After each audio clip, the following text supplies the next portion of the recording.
ಸಮಸ್ಥಿತಿಯಲ್ಲಿ ಕೂತ್ಕೊಳ್ಳಿ, ಕೈಗಳನ್ನ ಜೋಡಿಸ್ಕೊಳ್ಳಿ. 3 ಬಾರಿ ಓಂಕಾರವನ್ನು ಮಾಡಿ ನಂತರ ಈ ತರಗತಿಯನ್ನು ಆರಂಭ ಮಾಡೋಣ. ಓಂ.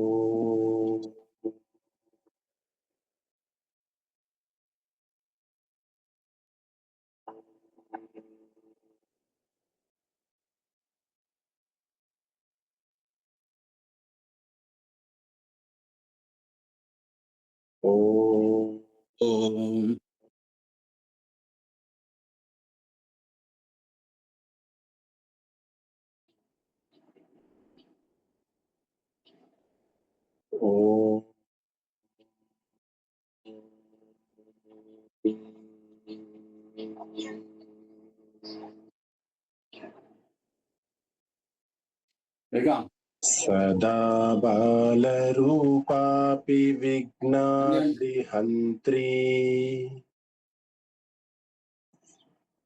ಬಾಲರೂಪಾಪಿ ವಿಘ್ನಾದ್ರಿಹಂತ್ರೀ ಸದಾ ಬಾಲರೂಪಾಪಿ ವಿಘ್ನಾದ್ರಿಹಂತ್ರೀ.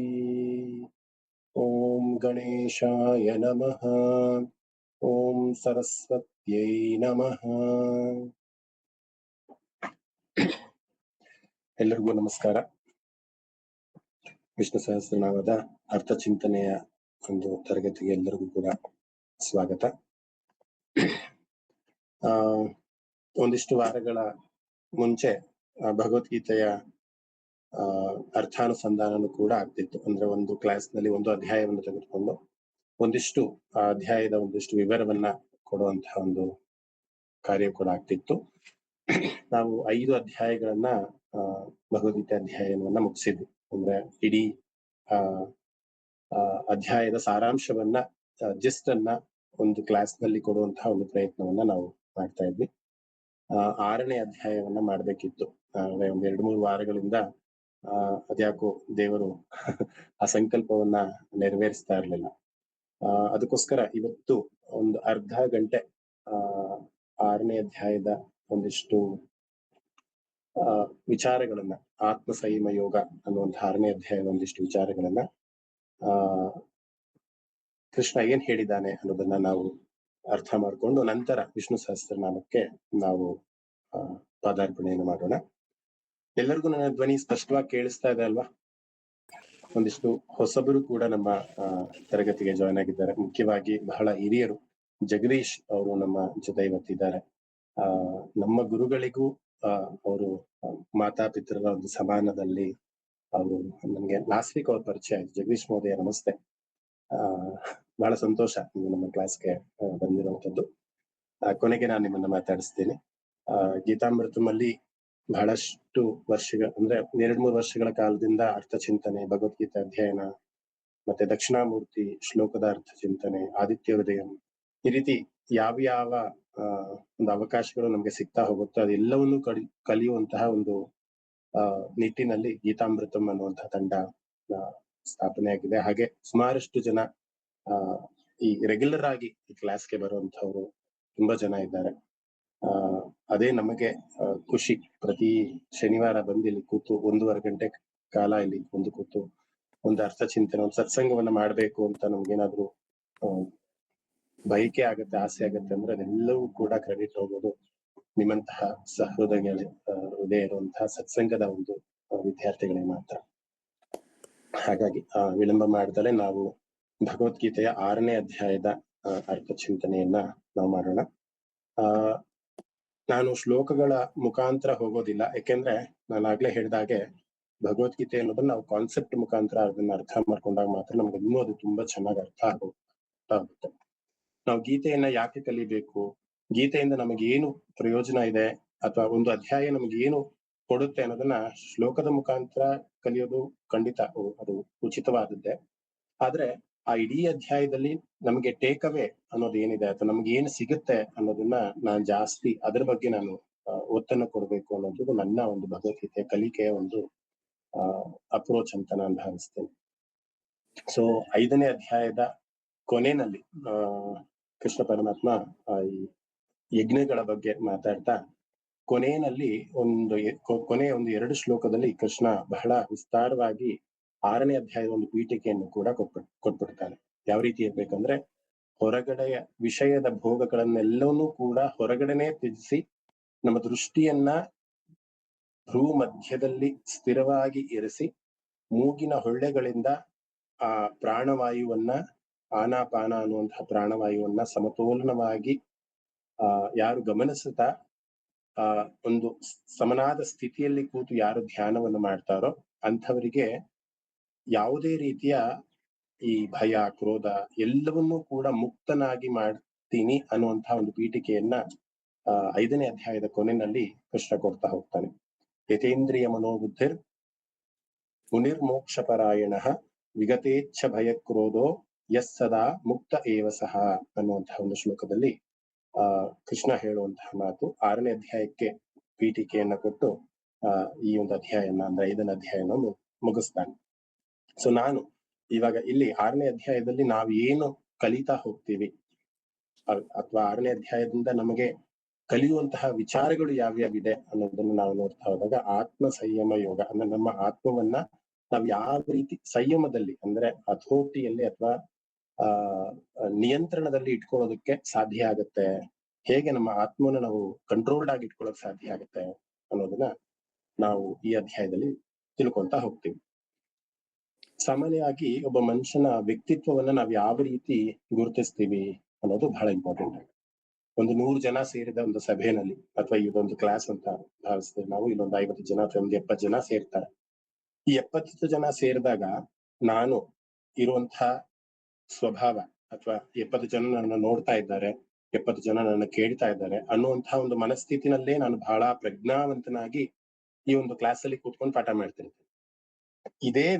ಇದೇ ದಿನೇಶ್ ಅನ್ನುವಂತಹ ವ್ಯಕ್ತಿ ಒಬ್ಬನೇ ಇದ್ದಾಗ ಯಾವ ರೀತಿ ಅವನ ಸ್ವಭಾವ ಇರುತ್ತೆ ಅನ್ನೋದು ಬಹಳ ಪ್ರಮುಖವಾದದ್ದು.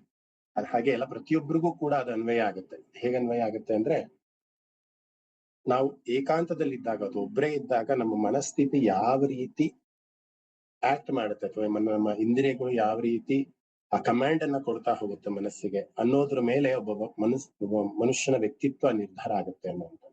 ಸಾಮಾನ್ಯವಾಗಿ ಒಂದು ಗುಂಪಲ್ಲಿ ಹೋದಾಗ ಅಥವಾ ಒಂದು ಆಫೀಸ್ಗೆ ಹೋದಾಗ ಅಥವಾ ಒಂದು ಹೊರಗಡೆ ಹೋದಾಗ ನಾವು ಸ್ವಭಾವಗಳು ತುಂಬಾ ಪ್ರಜ್ಞಾಶೀಲರಾಗಿ ನಾವಿರ್ತೀವಿ. ಅದೇ ನಾವು ಒಬ್ಬರೇ ಮನೇಲಿ ಇರ್ತೀವಿ ಅಂದಾಗ ನಮ್ಮ ಆಲೋಚನೆಗಳು, ನಮ್ಮ ಚಿಂತನೆಗಳು, ನಮ್ಮ ಮಾತುಗಳು, ನಮ್ಮ ಭಾವಗಳು, ನಮ್ಮ ನಡವಳಿಕೆಗಳು ಯಾವ ರೀತಿ ಇರುತ್ತೋ ಆ ರೀತಿ ಒಬ್ಬ ಮನುಷ್ಯನ ವ್ಯಕ್ತಿತ್ವ ಇರುತ್ತೆ ಅನ್ನೋಂಥದ್ದು ನಮ್ಗೆ ಸೈಕಾಲಜಿಕಲ್ ಆಗಿ ತಿಳ್ಕೊಳ್ಳುವಂತಹ ಒಂದು ವಿಚಾರ.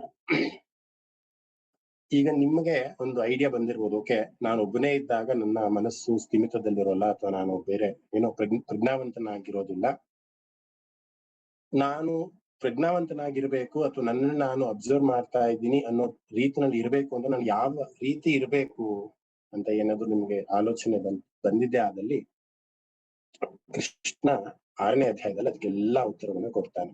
ಅಂದ್ರೆ ಒಬ್ಬ ಮನುಷ್ಯನ ಸ್ವಭಾವವನ್ನ ಯಾವ ರೀತಿ ಪರಿವರ್ತನೆಗೊಳಿಸ್ಬೋದು. ಈಗ ನಮ್ಮ ಇಂದ್ರಿಯಗಳು ಅಥವಾ ವಿಷಯಗಳ ಭೋಗಕ್ಕೆ ಸದಾ ಹೋಗ್ತಿರತ್ತೆ. ಈ ಇಂದ್ರಿಯಗಳ ವಿಚಾರವನ್ನ 2ನೇ ಅಧ್ಯಾಯದಿಂದ ಇಟ್ಕೊಂಡು 6ನೇ ಅಧ್ಯಾಯದಂದು ಕೂಡ ಭಗವದ್ಗೀತೆಯಲ್ಲಿ ಹೇಳುವಂತಹ ಬಹಳ ಸರ್ವೇ ಸಾಮಾನ್ಯವಾದ ವಿಚಾರಗಳಂದ್ರೆ ವಿಷಯಗಳಿಂದ ಇಂದ್ರಿಯಗಳ ಒಂದು ಸಂಪರ್ಕ, ಆ ಇಂದ್ರಿಯಗಳ ಸಂಪರ್ಕ ವಿಷಯಕ್ಕೆ ಹೋಗಿ ಅದು ಮನಸ್ಸಿಗೆ ಹೋಗುತ್ತೆ. ಇದನ್ನ ತುಂಬಾ ಸತಿ ಎಕ್ಸ್ಪ್ಲೈನ್ ಮಾಡಿದೀನಿ. ಚಿತ್ತಕ್ಕೆ ಹೋಗುತ್ತೆ, ಅಂದ್ರೆ ನಾರ್ಮಲ್ ಟೆಂಪ್ರವರಿ ಆಗಿ ಅದು ಮನಸ್ಸಿಗೆ ಹೋಗುತ್ತೆ. ಈಗ ಏನ್ ದಾರಿಯಲ್ಲಿ ಹೋಗ್ತಾ ಇರ್ತೀರಾ, ಒಂದು ಸೀರೆಯನ್ನ ನೋಡ್ತೀರಾ, ನಮಗೆ ತುಂಬಾ ಚೆನ್ನಾಗಿ ಒಪ್ಪುತ್ತೆ ಅಂತ ಕಣ್ಣು ಅನ್ನುವಂತಹ ಇಂದ್ರಿಯ ವಿಷಯ ಅನ್ನುವಂತ ಒಂದು ಸೀರೆಯನ್ನ ನೋಡ್ತು, ಅಲ್ಲಿ ಅಲ್ಲೇ ಬಿಟ್ಟು ಹಾಗೆ ಬಂದ್ಬಿಟ್ರೆ ಅದು ಅಲ್ಲಿಗೆ ವ್ಯಾನಿಶ್ ಆಗೋಗ್ಬಿಡುತ್ತೆ. ಇಲ್ಲ ನಾನು ಆ ಸೀರೆ ತೆಗೆದುಕೊಳ್ಳೇಬೇಕು, ಇಲ್ಲ ನಾನು ಆ ಮನೆ ತೆಗೆದುಕೊಳ್ಳೇಬೇಕು, ಇಲ್ಲ ನನ್ನ ಒಡವೆಯನ್ನ ಕೊಂಡ್ಕೊಳ್ಳೇಬೇಕು ಅನ್ನುವಂತ ಸ್ಥಿರವಾದಂತಹ ಕಮಾಂಡ್ ಅನ್ನ ನೀವು ಮನಸ್ಸಿಗೆ ಯಾವಾಗ ಕೊಡ್ತಾ ಹೋಗ್ತೀರಾ, ಅದು ಚಿತ್ತದಲ್ಲಿ ಹೋಗಿ ರಿಜಿಸ್ಟರ್ ಆಗುತ್ತೆ. ಅದು ಯಾವುದೇ ವಿಚಾರ ಆಗಿರ್ಬೋದು, ಅದು ಒಳ್ಳೇದಾಗಿರ್ಬೋದು, ಕೆಟ್ಟದಾಗಿರ್ಬೋದು, ಸಂಗೀತ ಆಗಿರ್ಬೋದು, ಡ್ಯಾನ್ಸ್. ನೀವು ಮನಸ್ಸನ್ನ ಯಾವುದರ ವಿಷಯಕ್ಕೆ ಅಥವಾ ಯಾವುದರ ಒಂದು ಇಂಪಾರ್ಟೆನ್ಸ್ ನೀವು ಯಾವ್ದಕ್ಕೆ ಕೊಡ್ತಾ ಹೋಗ್ತೀರಾ, ಅದು ಚಿತ್ತಕ್ಕೆ ಹೋಗಿ ರಿಜಿಸ್ಟರ್ ಆಗ್ತಾ ಹೋಗುತ್ತೆ. ಒಂದು ಸತಿ ಅದು ಚಿತ್ತಕ್ಕೆ ಹೋಗಿ ರಿಜಿಸ್ಟರ್ ಆಗ್ತಾ ಹೋದಾಗ ಏನಾಗುತ್ತೆ, ಅದು ಕಾನ್ಶಿಯಸ್ ಮೈಂಡ್ ನಿಂದ ಸಬ್ ಕಾನ್ಶಿಯಸ್ ಮೈಂಡ್ಗೆ ಮೂವ್ ಆಗ್ತಾ ಹೋಗುತ್ತೆ. ನಿಮ್ಮ ಕನಸಿನಲ್ಲಿ ಅಥವಾ ನೀವು ಬೇರೆ ವಿಚಾರ ಯಾರೇ ಏನೇ ಮಾತಾಡಿದ್ರು ಕೂಡ ಮತ್ತೆ ಆ ನಿಮ್ಮ ಮನಸ್ಸಿನಲ್ಲಿರುವಂತಹ ಅಂದ್ರೆ ಚಿತ್ತ ಕಮಾಂಡ್ ಅನ್ನ ಕೊಡ್ತಾನೆ ಇರುತ್ತೆ ಮನಸ್ಸಿಗೆ, ನೀ ಇದಾಗಿಲ್ಲ, ಈ ಒಂದು ಕನಸು ನೆರವೇರಿಲ್ಲ, ಇದು ನೀನ್ ಮಾಡ್ಬೇಕಾಗಿತ್ತು, ಇದು ನಿನಗೆ ಬೇಕಿತ್ತು ಅನ್ನುವಂತಹ ಒಂದು ಕಮಾಂಡ್ ಅನ್ನ ಚಿತ್ತ ಕೊಡ್ತಾನೆ ಇರುತ್ತೆ. ಸೊ ನಾವು ಆ ಚಿತ್ತವನ್ನ ಶುದ್ಧಿ ಮಾಡೋದು ಹೇಗೆ ಅನ್ನುವಂತಹ ಒಂದು ಕಲೆಯನ್ನ ಹೇಳಿಕೊಡುವಂತಹ ಅಧ್ಯಾಯವೇ 6ನೇ ಅಧ್ಯಾಯವಾದಂತ ಆತ್ಮಸಂಯಮ ಯುಗ.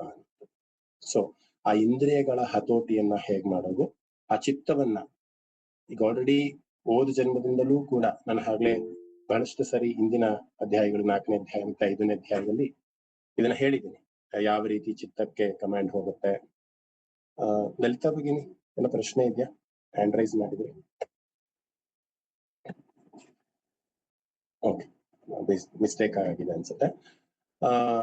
ಚಿತ್ತಕ್ಕೆ ಹೋಗದೆ ಇರೋ ಮಟ್ಟಿಗೆ ನಾವು ನಮ್ಮ ಮನಸ್ಸನ್ನ ನಿಗ್ರಹವನ್ನ ಮಾಡಿದ್ರೆ ಅಥವಾ ಇಂದ್ರಿಯ ನಿಗ್ರಹವನ್ನ ಮಾಡಿದ್ರೆ ಅದು ದೇಹವನ್ನ ಬಿಟ್ಟು ಹೋಗಿ ಇನ್ನೊಂದು ಜನ್ಮವನ್ನು ತೆಗೆದುಕೊಂಡ್ರೂ ಕೂಡ ಆ ಚಿತ್ತದಲ್ಲಿರುವಂತಹ ಯಾವುದೇ ವಿಚಾರಗಳು ಕೂಡ ನಶಿಸಿ ಹೋಗಲ್ಲ. ನಾವೆಲ್ಲ ಮಾಡುವ ನೋಡಿರ್ತೀವಿ, ರಿಯಾಲಿಟಿ ಶೋದಲ್ಲಿ ನೋಡಿರ್ತೀವಿ.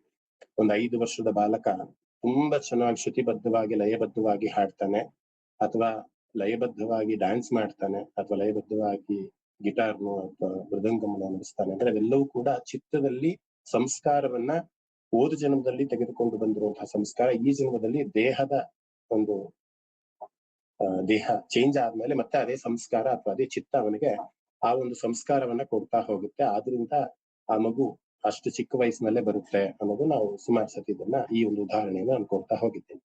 ಸೊ ಹಾಗಾಗಿ ಚಿತ್ತಕ್ಕೆ ರಿಜಿಸ್ಟರ್ ಆಗಿರುವಂತಹ ವಿಚಾರಗಳನ್ನ ಯಾವ ರೀತಿ ಅದನ್ನ ನಿಲ್ ಮಾಡ್ಬೇಕು. ಒಂದು ಎಕ್ಸಾಂಪಲ್ ಕೊಡ್ಬೇಕಂದ್ರೆ ಒಂದು ಬ್ಯಾಂಕ್ ಅಕೌಂಟ್ ಅಂತ ಇದ್ದಾಗ ಆ ಬ್ಯಾಂಕ್ ಅಕೌಂಟ್ ಅಲ್ಲಿ ನಾವು ಡೆಪಾಸಿಟ್ ಅನ್ನಾದ್ರೂ ಮಾಡ್ಬೋದು ಅಥವಾ ಓವರ್ ಡ್ರಾಫ್ಟ್ ಅನ್ನು ಕೂಡ ಮಾಡ್ಬೋದು.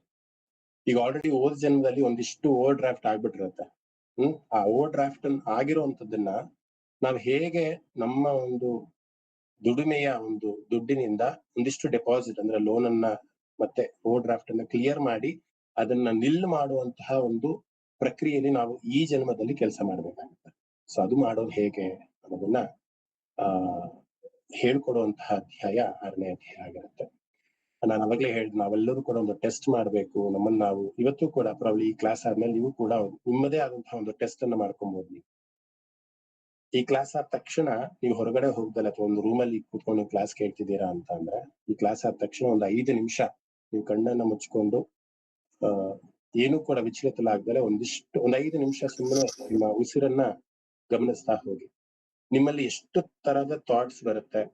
ನೀವು ಸಾಮಾನ್ಯವಾಗಿ ಪ್ರಜ್ಞಾವಂತರಾಗಿದ್ದಾಗ ಕಣ್ಣುಗಳನ್ನ ಬಿಟ್ಟಿ ಹೊರ ಪ್ರಪಂಚವನ್ನ ಇಂದ್ರಿಯಗಳ ಮುಖಾಂತರ ನೋಡ್ತಾ ಇರ್ಬೇಕಂತ ಸ್ಥಿತಿಗೂ ಅಥವಾ 5 ನಿಮಿಷ ಕಣ್ಣನ್ನ ಮುಚ್ಚಿ ಆ ಮುಚ್ಚಿದಾಗ ಮನಸ್ಸು ಕೊಡುವಂತಹ ಥಾಟ್ಸ್ ಏನ್ ಬರುತ್ತೆ ಅದನ್ನ ನೀವು ಅಬ್ಸರ್ವ್ ಮಾಡ್ತಾ ಹೋಗಿ. ಆಗ ನೀವು ಈ ರಜಸ್ಸು, ತಮಸ್ಸು ಮತ್ತೆ ಸತ್ವಗುಣ ಅಂತ ಏನು 3 ಗುಣಗಳಿದೆ, ಆ 3 ಗುಣಗಳಲ್ಲಿ ನೀವ್ ಎಲ್ಲಿದ್ದೀರಾ ಅನ್ನೋದು ನಿಮ್ಗೆ ಗೊತ್ತಾಗ್ತಾ ಹೋಗುತ್ತೆ. ಅಂದ್ರೆ ನಿಮ್ಮ ಇಂದ್ರಿಯಗಳು ಆ ಥಾಟ್ಸ್ ಆಗಿ ಪರಿವರ್ತನೆ ಆಗಿ ನಿಮ್ಮ ಮನಸ್ಸಿಗೆ ಯಾವ ರೀತಿಯ ಕಮಾಂಡ್ಸ್ ಅನ್ನ ಕೊಡ್ತಾ ಹೋಗುತ್ತೆ. ನೀವು ನೋಡುವಂತಹ ಒಂದು ದೃಷ್ಟಿ ಆಗಿರ್ಬೋದು, ನೀವು ಕೇಳುವಂತಹ ಒಂದು ವಿಚಾರ ಅಂದ್ರೆ ಆ 5 ನಿಮಿಷದಲ್ಲಿ ಯಾವುದೋ ಒಂದು ಶಬ್ದ ನಿಮ್ಗೆ ಕೇಳಿ ಬರುತ್ತೆ. ಆ ಶಬ್ದವನ್ನ ಇಟ್ಕೊಂಡು ಅದ್ ಹಾಗೆ ಇನ್ನೊಂದು ಅಟ್ಯಾಚ್ ಮಲ್ಟಿಪಲ್ ಆಗಿ ಥಾಟ್ಸ್ ಹೋಗ್ತಾನೆ ಇರುತ್ತೆ ನಿಮ್ಮ ಮನಸ್ಸಿನಲ್ಲಿ. ಅಂದ್ರೆ ಅದಕ್ಕೊಂದು ಲಗಾಮು ಅನ್ನೋದು ಇರೋದೇ ಇಲ್ಲ. ಅದಕ್ಕೋಸ್ಕರವೇ ಸುಮಾರಿಷ್ಟು ಜನ ಈಗಿನ ಒಂದು ಮೆಡಿಟೇಷನ್ ಸೆಂಟರ್ಗಳಿದೆ, ಮಂತ್ರದ ಮುಖಾಂತರವೋ ಅಥವಾ ಕುಂಡಲಿಯ ಮುಖಾಂತರವೋ ಅಥವಾ ನಾಡಿಯ ಮುಖಾಂತರವೋ ಅಥವಾ ವಿಪಸನ ಅನ್ನುವಂತ ಅಥವಾ ಬೇರೆ ಸದ್ಗುರು ಅನ್ನುವಂತ ಇಂದಿಷ್ಟು ಬಹಳಷ್ಟು ಬೇರೆ ಬೇರೆ ಹೆಸರಿನ ಎಷ್ಟೋ ಮೆಡಿಟೇಷನ್ ಸೆಂಟರ್ಸ್ ನಮ್ಗೆ ಈಗ ಸಿಗ್ತಾ ಹೋಗುತ್ತೆ. ಇದಕ್ಕೆಲ್ಲವೂ ಕಾರಣ ಅಥವಾ ಇದಕ್ಕೆಲ್ಲದಕ್ಕೂ ಬೇಸ್ ಒಂದೇ, 6ನೇ ಅಧ್ಯಾಯ ಆಗಿರುವಂತಹ ಭಗವದ್ಗೀತೆ. ಆ ಭಗವದ್ಗೀತೆಯಲ್ಲಿ ಹೇಳುವಂತಹ ಏನು ಮೆಡಿಟೇಷನ್ ಟೆಕ್ನಿಕ್ ಇದೆ ಅದನ್ನ ನಾವು ಫಾಲೋ ಮಾಡಿದ್ರೆ ಸಾಕು. ಮಿಕ್ಕಿದ ಯಾವುದೇ ರೀತಿಯ ಒಂದು ಮೆಡಿಟೇಷನ್ ಟೆಕ್ನಿಕ್ ಯಾವುದು ಬೇಕಾಗಿಲ್ಲ. ಯಾಕೆಂದ್ರೆ ಆಗಿನ ಕಾಲದಲ್ಲೇನೆ ಪತಂಜಲಿ ಅನ್ನುವಂತಹ ಮಹರ್ಷಿ ಆಗಿನ ಕಾಲದಲ್ಲೇ ಅಷ್ಟಾಂಗ ಯೋಗ ಅನ್ನೋದನ್ನ ನಮಗೆ ಪರಿಚಯವನ್ನು ಮಾಡಿಕೊಟ್ಟಿದ್ದಾರೆ. ಸಾಮಾನ್ಯವಾಗಿ ಎಲ್ಲರಿಗೂ ಕೂಡ ಗೊತ್ತಿರುತ್ತೆ ಏನು ಅಷ್ಟಾಂಗ ಯೋಗ ಅಂತಂದ್ರೆ. ಆ ಸ್ಟೆಪ್ ಬೈ ಸ್ಟೆಪ್ ಮೆಕ್ಯಾನಿಸಮ್ ಏನಿದೆ, ಅಷ್ಟಾಂಗ ಯೋಗದ ಒಂದು ಮೆಕ್ಯಾನಿಸಮ್, ಯಾವ ರೀತಿ ನಾವು ಮನಸ್ಸನ್ನ ಆ ಒಂದು ಸಮಾಧಿ ಸ್ಥಿತಿಗೆ ತೆಗೆದುಕೊಂಡು ಹೋಗ್ಬೇಕು ಅನ್ನೋದನ್ನ ಬಹಳ ತುಂಬಾ ಚೆನ್ನಾಗಿ ಪತಂಜಲಿ ಮಹರ್ಷಿಗಳು ಆ ಒಂದು ಅಷ್ಟಾಂಗ ಯೋಗದಲ್ಲಿ ಹೇಳ್ಕೊಟ್ಟಿದ್ದಾರೆ. ಅದು ನಾನು ಮುಂಚಿನ ಕ್ಲಾಸಲ್ಲೂ ಕೂಡ ಅದನ್ನ ನಾನು ಹೇಳಿದ್ದೀನಿ ಅನ್ಸುತ್ತೆ, ಯಾವುದೋ ಒಂದು ಕ್ಲಾಸಲ್ಲಿ ಇಡೀ ಅಷ್ಟಾಂಗ ಯೋಗದ ಒಂದು ತಾತ್ಪರ್ಯವನ್ನ ನಾನು ಕೊಟ್ಟಿದ್ದೀನಿ ಅಂತ ಭಾವಿಸುತ್ತೆ. ಯಾವ ರೀತಿ ನಾವು ಆ ನಮ್ಮ ಇಂದ್ರಿಯಗಳನ್ನ ಅಥವಾ ಮನಸ್ಸನ್ನ ಶುದ್ಧೀಕರಿಸ್ತಾ ನಾವು ಯಾವ ರೀತಿ ಆ ಸಮಾಧಿ ಸ್ಥಿತಿಗೆ ನಾವು ಹೋಗ್ಬೋದು ಅನ್ನೋದನ್ನ ನಾವು ತಿಳ್ಕೊಂಡಿದ್ದೀವಿ. ಆ ಸೊ ಹಾಗೆ ಭಗವದ್ಗೀತೆ ಆಗಿರ್ಬೋದು, ನಮ್ಮ ಶಾಸ್ತ್ರಗಳಾಗಿರ್ಬೋದು, ಎಲ್ಲವೂ ಕೂಡ ಈ ಮನಸ್ಸನ್ನ ಯಾವ ರೀತಿ ನಿಗ್ರಹವನ್ನ ಮಾಡ್ಬೇಕು ಅಥವಾ ಮನಸ್ಸನ್ನ ನಿಗ್ರಹ ಮಾಡೋದ್ರಿಂದ ನಮಗಾಗುವಂತ ಪ್ರಯೋಜನಗಳು ಏನೇನಾಗಿರ್ತವೆ ಅನ್ನೋದನ್ನ ಬಹಳ ಸಂಕ್ಷಿಪ್ತವಾಗಿ ಆ ನಮ್ಮ ಶಾಸ್ತ್ರಗಳು ಕೊಡ್ತಾ ಹೋಗುತ್ತೆ. ನಾನು ಇನ್ನೊಂದು ಬಾರಿ ಈ ಅಷ್ಟಾಂಗ ಯೋಗದ ಬಗ್ಗೆ ಒಂದು 5 ನಿಮಿಷದ ಬಗ್ಗೆ ಹೇಳ್ತಾ ಹೋಗ್ತೀನಿ. ಅಷ್ಟ ಅಂದ್ರೆ 8 ಅಂತ, ಅಂಗಗಳು ಅಂತ ಅಂದ್ರೆ ಹಂತಗಳು ಅಂತ ಒಂದು ಅರ್ಥ ಬರುತ್ತೆ. ಇವರು ಮಹೋದಯ 6ನೇ ಅಧ್ಯಾಯದ ಭಗವದ್ಗೀತೆ ಹೇಳ್ತೀನಿ ಅಂದ್ಬಿಟ್ಟು ಈಗ ಅಷ್ಟಾಂಗ ಯೋಗಕ್ಕೆ ಶಿಫ್ಟ್ ಆಗ್ತಾ ಇದ್ದಾರೆ ಅಂತ ದಯವಿಟ್ಟು ಭಾವಿಸ್ಬೇಡಿ. ಯಾಕೆಂದ್ರೆ ಪತಂಜಲಿ ಹೇಳಿರುವಂತಹ ಈ ಅಷ್ಟಾಂಗ ಯೋಗ ಏನಿದೆ, ಇದೇ ಎಲ್ಲಾ ಮೆಡಿಟೇಷನ್ ಮಾಡುವಂತಹ ಬೇಸ್ ಆಗಿರುತ್ತೆ ಅಂತ. ಸೊ ಅಲ್ಲಿ ಯಾವ ಅಷ್ಟಾಂಗ ಯೋಗಗಳು ಅಂತಂದ್ರೆ ಯಮ, ನಿಯಮ, ಆಸನ, ಪ್ರಾಣಾಯಾಮ, ಪ್ರತ್ಯಾಹಾರ, ಧಾರಣ, ಧ್ಯಾನ ಮತ್ತೆ ಸಮಾಧಿ. ಇಷ್ಟು ಕ್ರಮಬದ್ಧವಾಗಿ ಯಾರು ಮಾಡ್ತಾ ಹೋಗ್ತಾರೆ ಅಂದ್ರೆ ಯಮ ಅಂತ ಹಿಡ್ಕೊಂಡು ಸಮಾಧಿಯ ಸ್ಥಿತಿವರೆಗೂ ಯಾರು ಕ್ರಮಬದ್ಧವಾಗಿ ತಮ್ಮ ದೈನಂದಿನ ದೈನಂದಿನ ಚಟುವಟಿಕೆಗಳಲ್ಲಿ ಯಾರು ಇದನ್ನ ರೂಢಿಸ್ಕೊಂತಾರೆ, ಅವರು ಕೊನೆಯಾದಂತಹ ಸಮಾಧಿ ಸ್ಥಿತಿಗೆ ಹೋಗಿ ತಲುಪೋದಕ್ಕೆ ಸಾಧ್ಯ ಆಗತ್ತೆ ಅಂತ. ಸೊ ಮೊದಲಿಗೆ ಈ ಯಮ ಅನ್ನುವಂತಹ ಒಂದು ಹಂತ ಏನಿದೆ, ಆ 8 ಹಂತಗಳು, ಅದು ಬಹಳ ಕಷ್ಟಕರವಾದದ್ದು. ಅದನ್ನ ದಾಟ್ಬಿಟ್ರೆ ಅದು ಮೊದಲನೇ ಮೆಟ್ಲು. ಈಗ 10ನೇ ಮೆಟ್ಲಿಗೆ ಹೋಗ್ಬೇಕಂದ್ರೆ ಮೊದಲನೇ ಮೆಟ್ಲು ಹತ್ಲೇಬೇಕಲ್ವಾ? ಮೊದಲನೇ ಮೆಟ್ಲು ಹತ್ತದಲ್ಲೇ ನಾವು 10ನೇ ಮೆಟ್ಲು ಹತ್ತೋದಕ್ಕೆ ಸಾಧ್ಯನೇ ಇಲ್ಲ. ಸೊ ಯಮ ಅಂತ ಅಂದ್ರೆ ಈ ಅಹಿಂಸೆ ಅಥವಾ ಸತ್ಯ ಅಥವಾ ಆಸ್ತೆಯ ಅಂದ್ರೆ ಕಳ್ಳತನ ಮಾಡದೇ ಇರುವಂತದ್ದು. ಬ್ರಹ್ಮಚರ್ಯವನ್ನ ಕಾಪಾಡಬೇಕು. ಬ್ರಹ್ಮಚರ್ಯ ಅಂತ ಅಂದ್ರೆ ಇಲ್ಲಿ ಅನೈತಿಕವಾದಂತಹ ಸಂಬಂಧವನ್ನ ಹೊಂದದೇ ಇರೋದಕ್ಕೆ ಬ್ರಹ್ಮಚರ್ಯ ಅಂತ ಶಾಸ್ತ್ರಗಳು. ನೈತಿಕವಾದಂತಹ ಸಂಬಂಧಗಳು ಖಂಡಿತ ಶ್ಲಾಘನೀಯವಾದದ್ದು. ಅನೈತಿಕವಾದಂತಹ ಸಂಬಂಧಗಳನ್ನ ದೂರ ಇಡೋದೇ ಬ್ರಹ್ಮಚರ್ಯ ಅನ್ನುವಂಥ ಅರ್ಥ. ಇನ್ನ ಅಪರಿಗ್ರಹ ಅನ್ನುವಂಥದ್ದು ಕೂಡ ಒಂದು, ಅಂದ್ರೆ ಅತಿಯಾದ ಆಸೆಯನ್ನ ಬಿಡುವಂಥದ್ದು. ನಾನು ಮತ್ತೊಮ್ಮೆ ರಿಪೀಟ್ ಮಾಡ್ತೀನಿ, ಯಮ ಅನ್ನುವಂತಹ ಒಂದು ಹಂತದಲ್ಲಿ ನಾವು ನೈತಿಕವಾದಂತಹ ನಿಯಮಗಳನ್ನ ನಾವು ರೂಢಿಸ್ಕೊಬೇಕಾಗತ್ತೆ ಅಥವಾ ನಮ್ಮ ಜೀವನದಲ್ಲಿ ತಂದ್ಕೊಬೇಕಾಗತ್ತೆ. ಮೊದಲನೇದಾಗಿ ಅಹಿಂಸೆ ಅನ್ನುವಂಥದ್ದು, ಹಿಂಸೆಯನ್ನ ಮಾಡಬಾರ್ದು ಅನ್ನುವಂಥದ್ದು. ಸತ್ಯ ಅನ್ನುವಂಥದ್ದು, ಸತ್ಯವಾಗೇ ಎಲ್ಲವನ್ನೂ ಕೂಡ ಮಾತಾಡೋದು ಅನ್ನುವಂತಹ ಒಂದು ಪ್ರಜ್ಞೆ ಇರುವಂತದ್ದು. ಇನ್ನ ಆಸ್ತೇಯ ಅಂತಂದ್ರೆ ಕಳ್ಳತನವನ್ನ ಮಾಡಿದ್ರು ಅಥವಾ ಬೇರೆಯವರ ದುಡ್ಡಿಗೆ, ಬೇರೆಯವರ ಒಂದು ವಸ್ತುಗೆ ಆಸೆಯನ್ನ ಪಡೆದೇ ಇರುವಂತದ್ದೇ ಆಸ್ತೇಯ ಅನ್ನುವಂಥದ್ದು. ಇನ್ನ ಬ್ರಹ್ಮಚರ್ಯ ನಾನು ಆಗ್ಲೇ ಹೇಳಿದ್ದೀನಿ. ಇನ್ನ ಅಪರಿಗ್ರಹ ಅಂತಂದ್ರೆ ಅತಿಯಾದ ಆಸೆಯನ್ನ ಇಟ್ಕೊಂಡಲೆ ಯಾರು ಜೀವನವನ್ನು ಮಾಡ್ತಾರೆ ಅವರು ಈ ಯಮ ಅನ್ನುವಂಥ ಒಂದು ಮೆಟ್ಟಲನ್ನ ಹೇಳ್ತಾರೆ. ಯಾರಿಗೆ ಹಿಂಸೆಯನ್ನ ಮಾಡ್ದಲೆ ಸಾತ್ವಿಕವಾಗಿ ಸತ್ಯವನ್ನೇ ನುಡಿತಾ ಕಳ್ಳತನವನ್ನು ಮಾಡದೆ ಅತಿಯಾದ ಆಸೆಗೆ ಒಳಗಾಗದೇ ಇರುವಂತಹ ಜೀವನವನ್ನ ಯಾರು ಮಾಡ್ತಾರೆ ಅವರು ಯಮ ಅನ್ನುವಂತಹ ಒಂದು ಹಂತವನ್ನ ದಾಟ್ಕೊಂಡು ಹೋಗ್ತಾರೆ. ಇನ್ನ 2ನೇ ಮೆಟ್ಲು ಬಂದು ನಿಯಮ ಅಂತ. ನಿಯಮ ಅಂತಂದ್ರೆ ವೈಯಕ್ತಿಕವಾದಂತಹ ಒಂದು ಶಿಸ್ತನ್ನ ಪ್ರತಿಯೊಬ್ಬ ಮನುಷ್ಯನು ಇಟ್ಕೊಂಡಿರ್ಬೇಕು ಅಂತ. ಇಡೀ ಭಗವದ್ಗೀತೆ ವ್ಯಕ್ತಿತ್ವವನ್ನ ನಿರ್ಮಾಣ ಹೇಗ್ ಮಾಡೋದು ಅನ್ನೋದನ್ನ ಸಂಪೂರ್ಣವಾಗಿ ಹೇಳ್ಕೊಡೋದೇ ಭಗವದ್ಗೀತೆ. ಇಡೀ 18 ಅಧ್ಯಾಯದ ಅರ್ಥವನ್ನ ನಾವು ಒಂದ್ಸತಿ ಅನುಸಂಧಾನ ಮಾಡಿದ್ರೆ 16ನೇ ಅಧ್ಯಾಯವನ್ನು ಓದಿದ್ರೆ ಆಹಾರವನ್ನ ಯಾವ ರೀತಿ ನಾವು ಸ್ವೀಕಾರ ಮಾಡ್ಬೇಕು ಅಂತ ಹೇಳ್ತಾರೆ. 2ನೇ ಅಧ್ಯಾಯವನ್ನ ನಾವು ಅಧ್ಯಯನ ಮಾಡಿದ್ರೆ ನಮ್ಮ ಆತ್ಮ ಯಾರು ಅಥವಾ ನಾನ್ ಯಾರು ಅಂತ ಗೊತ್ತಾಗ್ತಾ ಹೋಗುತ್ತೆ. ನಾನಲ್ಲ, ನಾನು ಆತ್ಮ ಅನ್ನೋದು ಗೊತ್ತಾಗ್ತಾ ಹೋಗುತ್ತೆ. ನಮ್ಮ 3ನೇ ಅಧ್ಯಾಯಕ್ಕೆ ಹೋದ್ರೆ ಕರ್ಮವನ್ನ ಯಾವ ರೀತಿ ಮಾಡ್ಬೇಕು ಅಂತ, 6ನೇ ಅಧ್ಯಾಯದ ಧ್ಯಾನ ಯಾವ ರೀತಿ ಮಾಡ್ಬೇಕು ಅಂತ. ಹಾಗೆ ಪ್ರತಿಯೊಂದೊಂದು ಅಧ್ಯಾಯದಲ್ಲೂ ಕೂಡ ಈ ವ್ಯಕ್ತಿತ್ವ ನಿರ್ಮಾಣವನ್ನ ಮಾಡುವಂತಹ ಒಂದು ಏಕೈಕ ಪುಸ್ತಕ ಅಂದ್ರೆ ಅದು ಭಗವದ್ಗೀತೆ ಅಂತ ನಾವು ಅರ್ಥ ಮಾಡ್ಕೊಂತ ಹೋಗ್ಬೋದು. ಸೊ ಇಲ್ಲಿ ನಿಯಮ ಅಂತ ಅಂದ್ರೆ ವೈಯಕ್ತಿಕವಾದಂತಹ ಶಿಸ್ತನ್ನ ರೂಢಿಸ್ಕೊಳ್ಳುವಂಥದ್ದು. ಪ್ರಪ್ರಥಮವಾಗಿ ಶೌಚ ಅನ್ನುವಂಥದ್ದು, ಶುದ್ಧತೆ ಅನ್ನುವಂಥದ್ದು. ದೈಹಿಕವಾಗಿ ಶುದ್ಧತೆ ಮತ್ತೆ ಆಂತರಿಕವಾಗಿ ಶುದ್ಧತೆ. ದೈಹಿಕವಾಗಿ ಶುದ್ಧತೆ ಪ್ರತಿದಿನ ಎದ್ದು ಸ್ನಾನ ಮಾಡುವಂಥದ್ದು, ನಮ್ಮ ದೇಹವನ್ನ, ನಮ್ಮ ಮನೆಯನ್ನ, ನಮ್ಮ ಸರೌಂಡಿಂಗ್ಸ್ ನ ಪ್ರತಿಯೊಂದು ಕೂಡ ಶುಚಿತ್ವವಾಗಿ ಇಟ್ಕೊಂಡಾಗ ಮನಸ್ಸು ಕೂಡ ಅಷ್ಟೇ ನಿರಾಳವಾಗಿರುತ್ತೆ.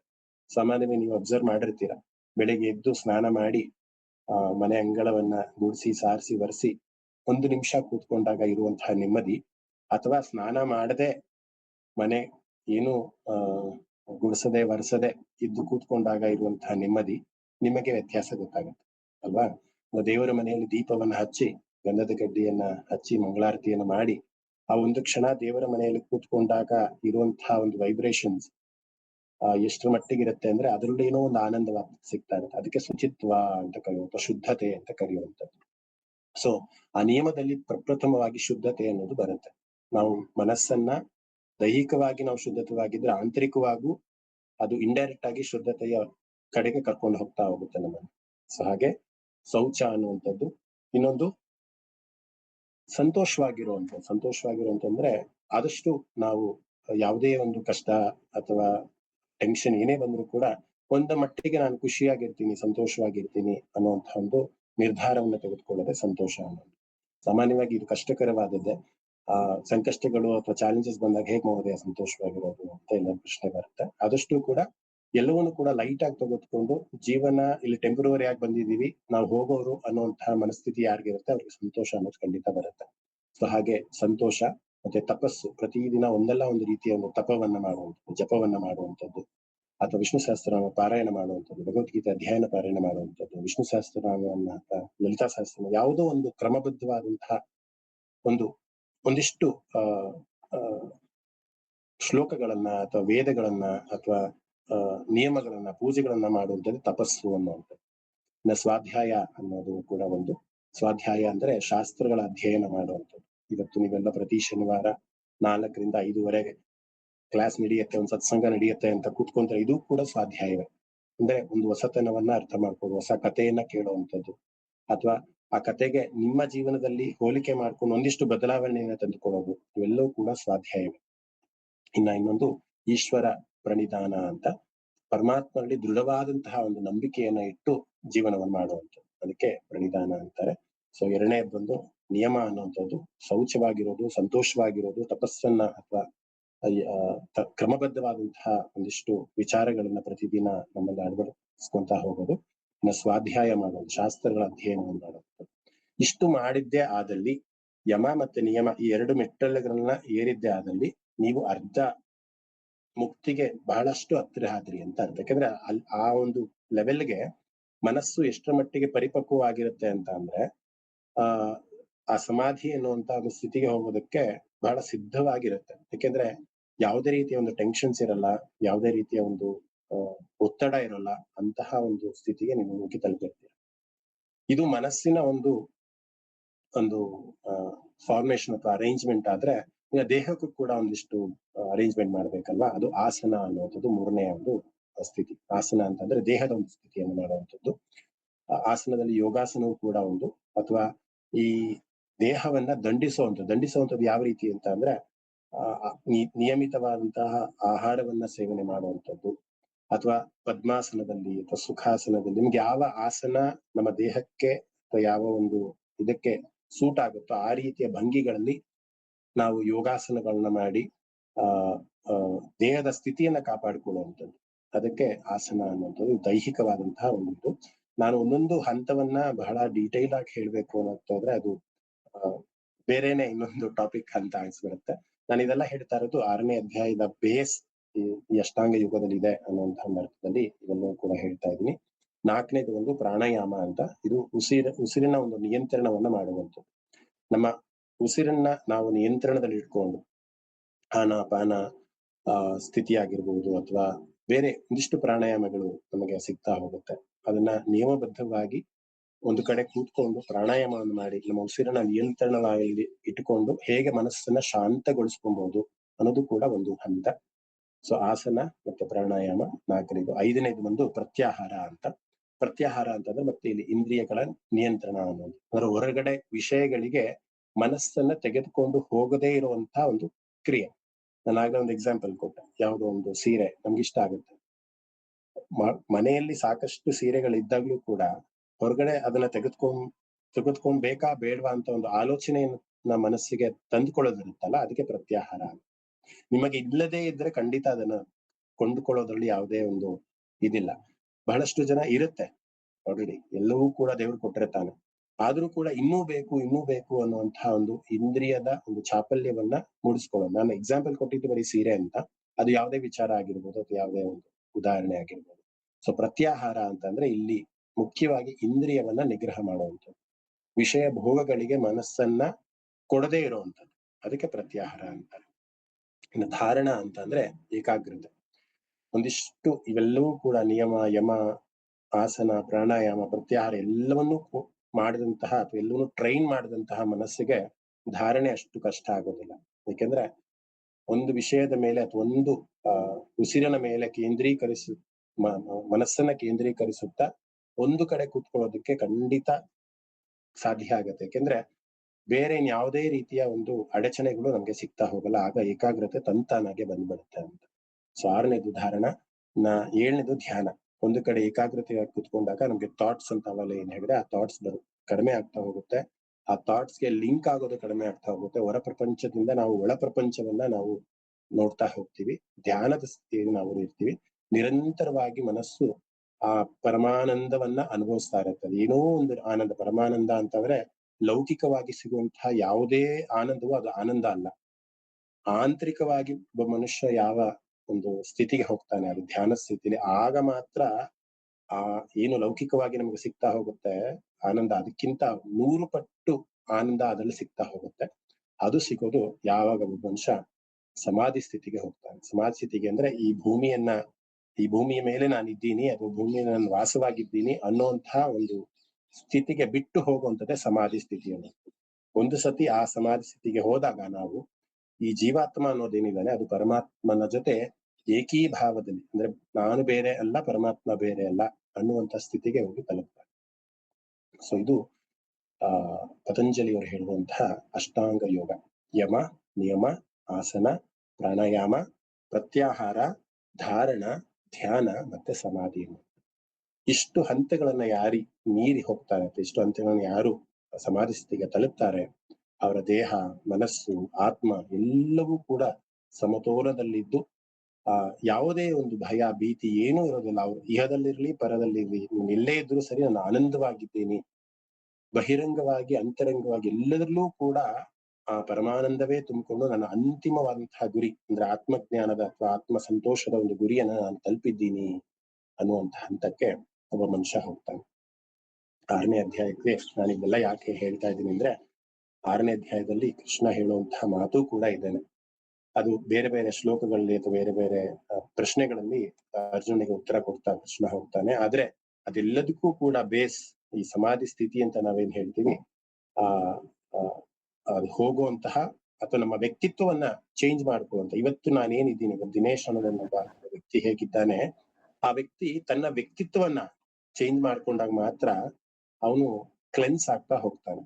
ಒಂದು ಉದಾಹರಣೆಯನ್ನ ಕೊಡ್ಬೋದು. ನಾನು ಮೊನ್ನೆ ರೀಸೆಂಟ್ ಆಗಿ ಕೇಳಿದಂತಹ ಒಂದು ಇದು, ರಾಮಕೃಷ್ಣ ಪರಮಹಂಸರು ಒಂದ್ಸತಿ ಒಂದು ನಾರ್ತ್ ಇಂಡಿಯಾಗ್ ಹೋದಾಗ ಅಲ್ಲಿ ಬೆಂಗಾಲಿ ಭಾಷೆಯನ್ನು ಮಾತಾಡ್ತಾ ಇದ್ದಂತಹ ಒಂದು ಜನ ಕರ್ಣ ಅನ್ನುವಂಥ ಒಂದು ಮಾತು ಬರುತ್ತೆ ಬೆಂಗಾಲಿನಲ್ಲಿ. ಕಾರಣ ಅಂತ ಅಂದ್ರೆ ಎಂಡ ಅನ್ನುವಂಥ ಅರ್ಥ, ಅಥವಾ ನಾವೇನು ಡ್ರಿಂಕ್ಸ್ ಅಂತ ಹೇಳ್ತೀವಲ್ಲ ಅದರ ಅರ್ಥ ಬೆಂಗಾಲಿನಲ್ಲಿ ಕಾರಣ ಅಂತ. ಒಬ್ಬ ಮನುಷ್ಯ ಯಾವುದೇ ಒಂದು ಶಬ್ದವನ್ನ ಅಥವಾ ಯಾವುದೇ ಒಂದು ವಸ್ತುವನ್ನ ಅಥವಾ ಹೇಳಿದ ಇಂದ್ರಿಯಗಳು, ಸ್ಪರ್ಶ ಅಥವಾ ನೋಟ ಅಥವಾ ಶಬ್ದ, ಯಾವುದನ್ನ ಕೇಳಿದ್ರೆ ಅವನ ಮನಸ್ಸು ಯಾವುದನ್ನ ಆಲೋಚನೆ ಮಾಡುತ್ತೆ ಅಂತ ನಿರ್ಧಾರ ಮಾಡ್ಕೊಂಡ್ರೆ ಅವನೇ ಟೆಸ್ಟ್ ಮಾಡ್ಕೊಬಹುದು, ಅವನು ಸಾತ್ವಿಕನ ಅಥವಾ ರಾಜಸಿಕನ ಅಥವಾ ತಾಮಸಿಕನ ಅಂತ. ಸೊ ಇಲ್ಲಿ ರಾಮಕೃಷ್ಣ ಪರಮಹಂಸರು ಕಾರಣ ಅನ್ನುವಂತ ಒಂದು ಶಬ್ದವನ್ನ, ಎಂಡ ಅನ್ನುವಂತ ಬೆಂಗಾಲಿ ಶಬ್ದವನ್ನ ರಾಮಕೃಷ್ಣರು ಕೇಳಿದ ತಕ್ಷಣ ಅವರು ಸಮಾಧಿ ಸ್ಥಿತಿಗೆ ಹೋದ್ರಂತೆ. ಯಾಕೆ ಅಂತ ಅಂದ್ರೆ ವಿಷ್ಣುವಿನ ಇನ್ನೊಂದು ಹೆಸರು ಕಾರಣ ಅಂತ, ಅಂದ್ರೆ ಇಡೀ ಸೃಷ್ಟಿಗೆ ಪರಮಾತ್ಮನೇ ಕಾರಣಕರ್ತನಾಗಿರ್ತಾನೆ ಅನ್ನುವಂಥ ಅರ್ಥವನ್ನ ಕೊಡುವಂಥದ್ದು. ಸೊ ಪ್ರತಿಯೊಂದು ನಮ್ಮ ಚಟುವಟಿಕೆಗಳಲ್ಲಿ, ನಮ್ಮ ಮಾಡುವಂತಹ ಕರ್ಮಗಳಲ್ಲಿ, ನಮ್ಮ ಮಾಡುವಂತಹ ಕೆಲಸದಲ್ಲಿ ಎಲ್ಲವೂ ಕೂಡ ಅದು ಶಬ್ದ, ಸ್ಪರ್ಶ, ರೂಪ, ಗಂಧ ಎಲ್ಲವನ್ನೂ ಕೂಡ ಸಾತ್ವಿಕನಾದವನು ಪರಮಾತ್ಮನಿಗೆ ಹೋಗಿ ಲಿಂಕ್ ಮಾಡ್ತಾ ಹೋಗ್ತಾನೆ. ಇದು ಈ ಕಾರಣ ಅಂದ್ರೆ ಇದು ಪರಮಾತ್ಮನ ಹೆಸರಲ್ವಾ ಇದು, ಯಾಕೆಂದ್ರೆ ಅದು ಸಾತ್ವಿಕ ಮನೋಭಾವದ ಸ್ಥಿತಿ. ಅದೇ ಒಬ್ಬ ನಾಸ್ತಿಕನಾದವನು ಆ ಕಾರಣ ಅನ್ನುವಂತಹ ಒಂದು ಶಬ್ದವನ್ನ ಆದಾಗ ಅವ್ನು ಎಂಡ ಅನ್ನುವಂತಹ ಒಂದು ಅರ್ಥ ಬರುತ್ತೆ. ಅವನಿಗೆ ಬಾರ್ ನೆನಪಾಗ್ತಾ ಹೋಗುತ್ತೆ, ಅಥವಾ ಬಾರ್ನಲ್ಲಿ ಕುಡಿಯೋದು ನೆನಪಾಗ್ತಾ ಹೋಗುತ್ತೆ, ಅಥವಾ ಯಾರ್ಯಾರು ಕುಡಿತಾರೆ ಅನ್ನೋದು ನೆನಪಾಗ್ತಾ. ಹೀಗೆ ಪ್ರತಿಯೊಂದು ಕೂಡ ಅವನ ಮನಸ್ಸಿನಲ್ಲಿ ಥಾಟ್ಸ್ ಬೆಳವಣಿಗೆ ಆಗಿ ಅದೆಲ್ಲೋ ಒಂದ್ ಕಡೆ ಕರ್ಕೊಂಡು ಹೋಗುತ್ತೆ. ಸೊ ಇಲ್ಲಿ ನಾವ್ ಯಾಕೆ ಇವತ್ತು ಕೂತ್ಕೊಂಡು ಈ ಒಂದು ಅಧ್ಯಾಯವನ್ನ ಅರ್ಥ ಚಿಂತನೆ ಮಾಡ್ತಾ ಇದೀವಿ ಅಂತ ಅಂದ್ರೆ, ನಮ್ಮ ವ್ಯಕ್ತಿತ್ವವನ್ನ ಬದಲಾವಣೆ ಮಾಡ್ಕೊಳ್ಳೋದು ಹೇಗೆ, ಇವತ್ತಿರುವಂತಹ 21ನೇ ತಾರೀಕು ಮಾರ್ಚ್ 2026 ಇರುವಂತಹ ಒಬ್ಬ ವ್ಯಕ್ತಿ ಇನ್ನೆಷ್ಟು ದಿನಗಳ ಮುಂದೆ 27ನೇ ಇಸ್ವಿ ಮಾರ್ಚ್ ಬರುವಂತ ಮುಂದೆ ನಾನು ಏನು ನನ್ನ ವ್ಯಕ್ತಿತ್ವದಲ್ಲಿ ಬದಲಾವಣೆ ಆಗಿರ್ತೀನಿ ಅಂದ್ರೆ ನಾನು ಹೇಳಿದ್ನಲ್ಲ, ನಾವು ಯಾವುದನ್ನೋ ಒಂದು ಕೇಳಿದಾಗ ಅದು ಸಾತ್ವಿಕವಾಗಿ ಆಲೋಚನೆ ಮಾಡುವಂತಹ ಒಂದು ಸ್ಥಿತಿಗೆ ನಾವು ತಲುಪಬೇಕಾಗತ್ತೆ. ಆದ್ರೆ ನಮ್ಮ ಸರೌಂಡಿಂಗ್ ಅದಕ್ಕೆ ಮಾಡಿಕೊಡ್ತಾ ಇಲ್ಲ ನಿಜ ಹೇಳ್ಬೇಕಂದ್ರೆ. ನಮ್ಮ ಸೋಷಿಯಲ್ ಮೀಡಿಯಾ ಆಗಿರ್ಬೋದು, ನಮ್ಮ ರಿಯಾಲಿಟಿ ಶೋಗಳಾಗಿರ್ಬೋದು, ಪ್ರತಿಯೊಂದೂನು ಕೂಡ ಅಶ್ಲೀಲವಾಗಿ ತೋರಿಸುವಂಥದ್ದು ಅಥವಾ ಡಬಲ್ ಮೀನಿಂಗ್ ಅಂತ ನಾವೇನ್ ತೋರಿಸ್ತೀವಿ, ಅಥವಾ ಒಂದೊಂದು ಪದದ ಒಂದು ಉಪಯೋಗ, ಅಂದ್ರೆ ಒಳ್ಳೆಯ ಪದದ ಉಪಯೋಗವನ್ನು ಕೂಡ ಅದನ್ನ ಬೇರೆ ತರ ಅಶ್ಲೀಲವಾದಂತಹ ಒಂದು ಶಬ್ದಕ್ಕೆ ಹೋಲಿಕೆ ಮಾಡಿ ಹೇಳುವಷ್ಟರ ಮಟ್ಟಿಗೆ ನಮ್ಮ ಸುತ್ತಮುತ್ತಲಿನ ವಾತಾವರಣ ಕೆಟ್ಟು ಹೋಗಿದೆ. ಸೊ ಮತ್ತೆ ನಾನು ಹಿಂದೆ ಬರ್ತಾ 2027ನೇ ಇಸ್ವಿಗಿನಲ್ಲಿ ನನ್ನ ವ್ಯಕ್ತಿತ್ವದಲ್ಲಿ ನಾನು ಸ್ವಲ್ಪ ಬದಲಾವಣೆಯನ್ನ ಕಂಡುಕೊಬೇಕು ಅನ್ನೋದಾದ್ರೆ ನಾನು ಯಾವ ರೀತಿ ಕಂಡುಕೊಬೇಕು ಅನ್ನೋದು ನಾವು ಪ್ರಶ್ನೆ ಹಾಕೊಬೇಕಾಗತ್ತೆ. ಅದು ಪ್ರಶ್ನೆ ಹಾಕೊಂಡಾಗ ಒಂದಿಷ್ಟು ಉತ್ತರಗಳು ನಮ್ಗೆ ಸಿಗ್ತಾ ಹೋಗುತ್ತೆ. ಸೊ ಏನು ಅದು ಉತ್ತರ? ನಾವು ಯಾರ ಸಂಘವನ್ನ ಮಾಡಿರ್ತೀವಿ, ನಾವು ಯಾರ ಜೊತೆ ಇರ್ತೀವಿ, ನಾವು ಪ್ರತಿನಿತ್ಯದ ಚಟುವಟಿಕೆಗಳಲ್ಲಿ ನಾವು ಏನನ್ನ ಕೇಳ್ತಾ ಇರ್ತೀವಿ, ನಾವು ಏನನ್ನ ಭಕ್ಷ್ಯ ಮಾಡ್ತೀವಿ, ಏನು ಊಟ ಮಾಡ್ತಿರ್ತೀವಿ, ಪ್ರತಿಯೊಂದು ಚಲನ ಬಲನಗಳು ಎಲ್ಲವನ್ನೂ ಕೂಡ ನಾವು ಪ್ರಜ್ಞಾವಂತರಾಗಿ ಅಬ್ಸರ್ವ್ ಮಾಡಿದ್ದೆ ಆದಲ್ಲಿ ಈ ವ್ಯಕ್ತಿತ್ವ ಅನ್ನುವಂತಹ ಒಂದು ಸ್ಥಿತಿ ಏನಿದೆ ಅದು ಖಂಡಿತ ಊರ್ಧ್ವ ಮೂಲವಾಗಿ ಅಂದ್ರೆ ಟುವರ್ಡ್ಸ್ ದ ಅಪ್ಪರ್ ಎಂಡ್ ಅಂದ್ರೆ ಸಾತ್ವಿಕವಾಗಿ ಬೆಳೀತಾ ಹೋಗುತ್ತೆ. ನಾವು ಮಾಡುವಂತಹ ಒಂದು ಫ್ರೆಂಡ್ಶಿಪ್, ನಾವು ಪ್ರತಿನಿತ್ಯ ಮಾತಾಡುವಂತಹ ಒಂದು ಯಾರ ಜೊತೆ ಮಾತಾಡ್ತೀವಿ, ಯಾರೋ ಒಂದು ಫ್ರೆಂಡ್ಶಿಪ್ ನ ನಾವು ಬೆಳೆಸ್ತಾ ಇದ್ದೀವಿ, ನಮ್ಮ ದಿನದ ಚಟುವಟಿಕೆ ಯಾವ ರೀತಿ ಇರುತ್ತೆ. ಇವತ್ತು ನಾನು ವಿಷ್ಣು ಸಹಸ್ರನಾಮವನ್ನ ಪ್ರತಿದಿನ ಹೇಳ್ತೀನಿ ಅಂತ ಒಂದು ಸಂಕಲ್ಪವನ್ನು ಮಾಡ್ಕೊಂಡು ಪ್ರತಿದಿನ ವಿಷ್ಣು ಸಹಸ್ರನಾಮವನ್ನ ಹೇಳ್ಕೊಂತ ಇದ್ರೆ ಯಾವುದೋ ಒಂದು ದಿನ ಅದು ನಿಮ್ಗೆ ಆಗದೇ ಇದ್ರು ಕೂಡ, ಅಂದ್ರೆ ಇವತ್ತು ಆಗೋದೇ ಇಲ್ಲ ಅಂದ್ರೂ ಕೂಡ ನೀವು ಕೂತಲ್ಲೋ ನಿಂತಲ್ಲೋ ಮಲಗಿದ್ರು ಕೂಡ ಒಂದ್ಸತಿ ಹೇಳಿ ಮಲ್ಕೊಂತೀರಾ, ಆ ಒಂದು ಸ್ಥಿತಿಗೆ ಹೋಗ್ತಾರೆ. ಯಾಕೆಂದ್ರೆ ನಮ್ಮ ದಿನನಿತ್ಯದ ಚಟುವಟಿಕೆಗಳನ್ನ ಒಂದಿಷ್ಟು ಬದಲಾವಣೆ ಮಾಡ್ಕೊಬೇಕಾಗತ್ತೆ. ಸೊ ಈ ರೀತಿ ಬದಲಾವಣೆಗಳು ಆದಾಗ ಮಾತ್ರ ವ್ಯಕ್ತಿತ್ವದ ಒಂದು ಬದಲಾವಣೆ ಆಗ್ತಾ ಹೋಗುತ್ತೆ. ಸೊ ಇಲ್ಲಿ ಮತ್ತೆ 6ನೇ ಅಧ್ಯಾಯವೂ ಕೂಡ ವ್ಯಕ್ತಿತ್ವ ನಿರ್ಮಾಣ ಮಾಡುವುದು ಹೇಗೆ, ಅಥವಾ ಈ ಸಮಾಧಿ ಸ್ಥಿತಿಯಲ್ಲಿ ಹೋಗೋದು ಹೇಗೆ, ಮನಸ್ಸನ್ನ ನಿಯಂತ್ರಣ ಮಾಡುವುದು ಹೇಗೆ, ಎಲ್ಲವನ್ನೂ ಕೂಡ ಹೇಳುವಂಥದ್ದು 6ನೇ ಅಧ್ಯಾಯ. ಬರೀ ಪೀಠಿಕೆನೆ ಇಷ್ಟರ ಮಟ್ಟಿಗೆ 6ನೇ ಅಧ್ಯಾಯಕ್ಕಿದೆ ಅಂದ್ರೆ ಇನ್ನು ಕೃಷ್ಣ ಇಷ್ಟರ ಮಟ್ಟಿಗೆ ನಾವು ಒಂದು ಇಡೀ ಅಧ್ಯಾಯವನ್ನ ಹೇಳಿರ್ತಾನೆ. ನಾನೀಗ ಡೈರೆಕ್ಟ್ ಆಗಿ 6ನೇ ಅಧ್ಯಾಯದ ಶ್ಲೋಕಗಳಿಗೆ ಹೋಗ್ತೀನಿ. ಪ್ರತಿಯೊಂದು ಶ್ಲೋಕವನ್ನು ನಾನು ಇಲ್ಲಿ ಚರ್ಚೆ ಮಾಡೋದಿಲ್ಲ, ಯಾಕೆಂದ್ರೆ ಈ ಒಂದು ಅಧ್ಯಾಯವನ್ನ ಹೇಳ್ಬೇಕಂದ್ರೆ ಪ್ರಣವೇಂದ್ರ 3-4 ಕ್ಲಾಸ್ಗಳು ಬೇಕಾಗುತ್ತೆ. ಅಷ್ಟರ ಮಟ್ಟಿಗೆ ಕೃಷ್ಣ ಹೇಳ್ತಾ ಹೋಗ್ತಾ ಇದ್ದಾನೆ. ನಾನು ಆಗ್ಲೇ ಹೇಳಿದಾಗೆ ಸಾರಾಂಶದ ರೂಪದಲ್ಲಿ ಭಗವದ್ಗೀತೆಯನ್ನ ಕಲಿಯೋದು ಹೇಗೆ ಅನ್ನುವಂಥದ್ದೇ ಒಂದು ಕಾನ್ಸೆಪ್ಟ್ ಅನ್ನು ತೆಗೆದುಕೊಂಡು ಗೀತಾ ಜಯಂತಿ ನಂತರದಲ್ಲಿ ಈ ಒಂದು ವಿಷ್ಣು ಸಹಸ್ರನಾಮದಲ್ಲಿ ಗೀತಾ ಭಗವದ್ಗೀತೆ ಚಿಂತನೆಯನ್ನ ಮಾಡ್ತಾ ಇರುವಂತದ್ದು.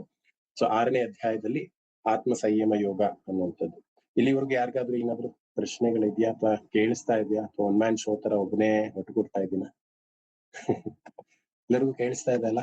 ಸ್ಪಷ್ಟವಾಗಿದೆ ಅಲ್ಲ ಎಲ್ಲರಿಗೂ ಕೂಡ? ನನ್ಗೂ ತುಂಬಾ ಜನ. ಹಾಗೆ 6ನೇ ಅಧ್ಯಾಯಕ್ಕೆ ಹೋಗೋಣ.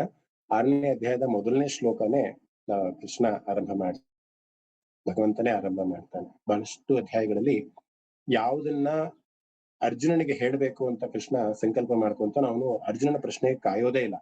ಕೃಷ್ಣ ತಕ್ಷಣ ಅವನೇ ಹೇಳ್ಬಿಡ್ತಾನೆ. ಯಾವ್ಯಾವ ಅಧ್ಯಾಯ ನೋಡಿ, ಶ್ರೀ ಭಗವಾನುವಾಚ ಅಂತ ಯಾವ ಶುರುವಾಗುತ್ತೋ ಅದು ಕೃಷ್ಣ ಸ್ವಯಂ ಅವನೇ ಇಷ್ಟಪಟ್ಟು ಹೇಳುವಂಥದ್ದು ಆ ವಿಚಾರಗಳು. ನೀನ್ ತಿಳ್ಕೊಳ್ಳೇಬೇಕಿದನ್ನ, ನೀನ್ ಕೇಳೋಕ್ಕಿಂತ ಮುಂಚೆ ನಾನೇ ಹೇಳ್ತೀನಿ ಅನ್ನುವಂತ ಒಂದು ಅರ್ಥದಲ್ಲಿ. ಸೊ ಭಗವಂತನೇ ಶುರು ಮಾಡ್ತಾನೆ. ಏನಂತ ಶುರು ಮಾಡ್ತಾನೆ ಅಂದ್ರೆ, ಯಾಕಂದ್ರೆ 5ನೇ ಅಧ್ಯಾಯದಲ್ಲಿ ಅರ್ಜುನ ಕೇಳಿರ್ತಾನೆ ಗೃಹಸ್ಥನಾಗಿರುವಂತದ್ದು ಬಹಳ ಉತ್ತಮ ಅಥವಾ ಸನ್ಯಾಸ ದೀಕ್ಷೆನ ತೆಗೆದುಕೊಳ್ಳೋದು ಬಹಳ ಉತ್ತಮನ ಅಂತ. ಅದಕ್ಕೆ 5ನೇ ಅಧ್ಯಾಯದಲ್ಲಿ ಕೃಷ್ಣ ಬಹಳ ಸ್ಪಷ್ಟವಾಗಿ ಹೇಳಿರ್ತಾನೆ, ಯಾರು ಗೃಹಸ್ಥನಾಗಿದ್ದುಕೊಂಡು ಸನ್ಯಾಸದ ಒಂದು ಕ್ರಿಯೆಗಳನ್ನ ಅಥವಾ ಸನ್ಯಾಸತ್ವದ ಒಂದು ರೀತಿನಲ್ಲಿ ಯಾರು ಜೀವನವನ್ನು ಮಾಡ್ತಿರ್ತಾನೆ ಅವನು ಮುಕ್ತಿಯನ್ನ ಹೊಂದುತ್ತಾನೆ ಅನ್ನೋದೇ 5ನೇ ಅಧ್ಯಾಯದ ಇಡೀ ಸಾರಾಂಶ. ಸೊ ಅದನ್ನೇ ಮತ್ತೆ ಕಂಟಿನ್ಯೂ ಮಾಡ್ತಾ ಭಗವಂತ ಹೇಳುವಂತ ಮಾತು, ಯಾರು ಅಗ್ನಿಯನ್ನ ತ್ಯಾಗ ಮಾಡ್ತಾರೋ ಅನಾಶ್ರಿತ ಕರ್ಮ ಫಲಂ ಕಾರ್ಯಂ ಕರ್ಮ ಕರೋತಿಯ ಸ ಸನ್ಯಾಸಿ ಚ ಯೋಗಿ ಚ ನ ನಿರಗ್ನಿರ್ನ ಚಾಕ್ರಿಯ.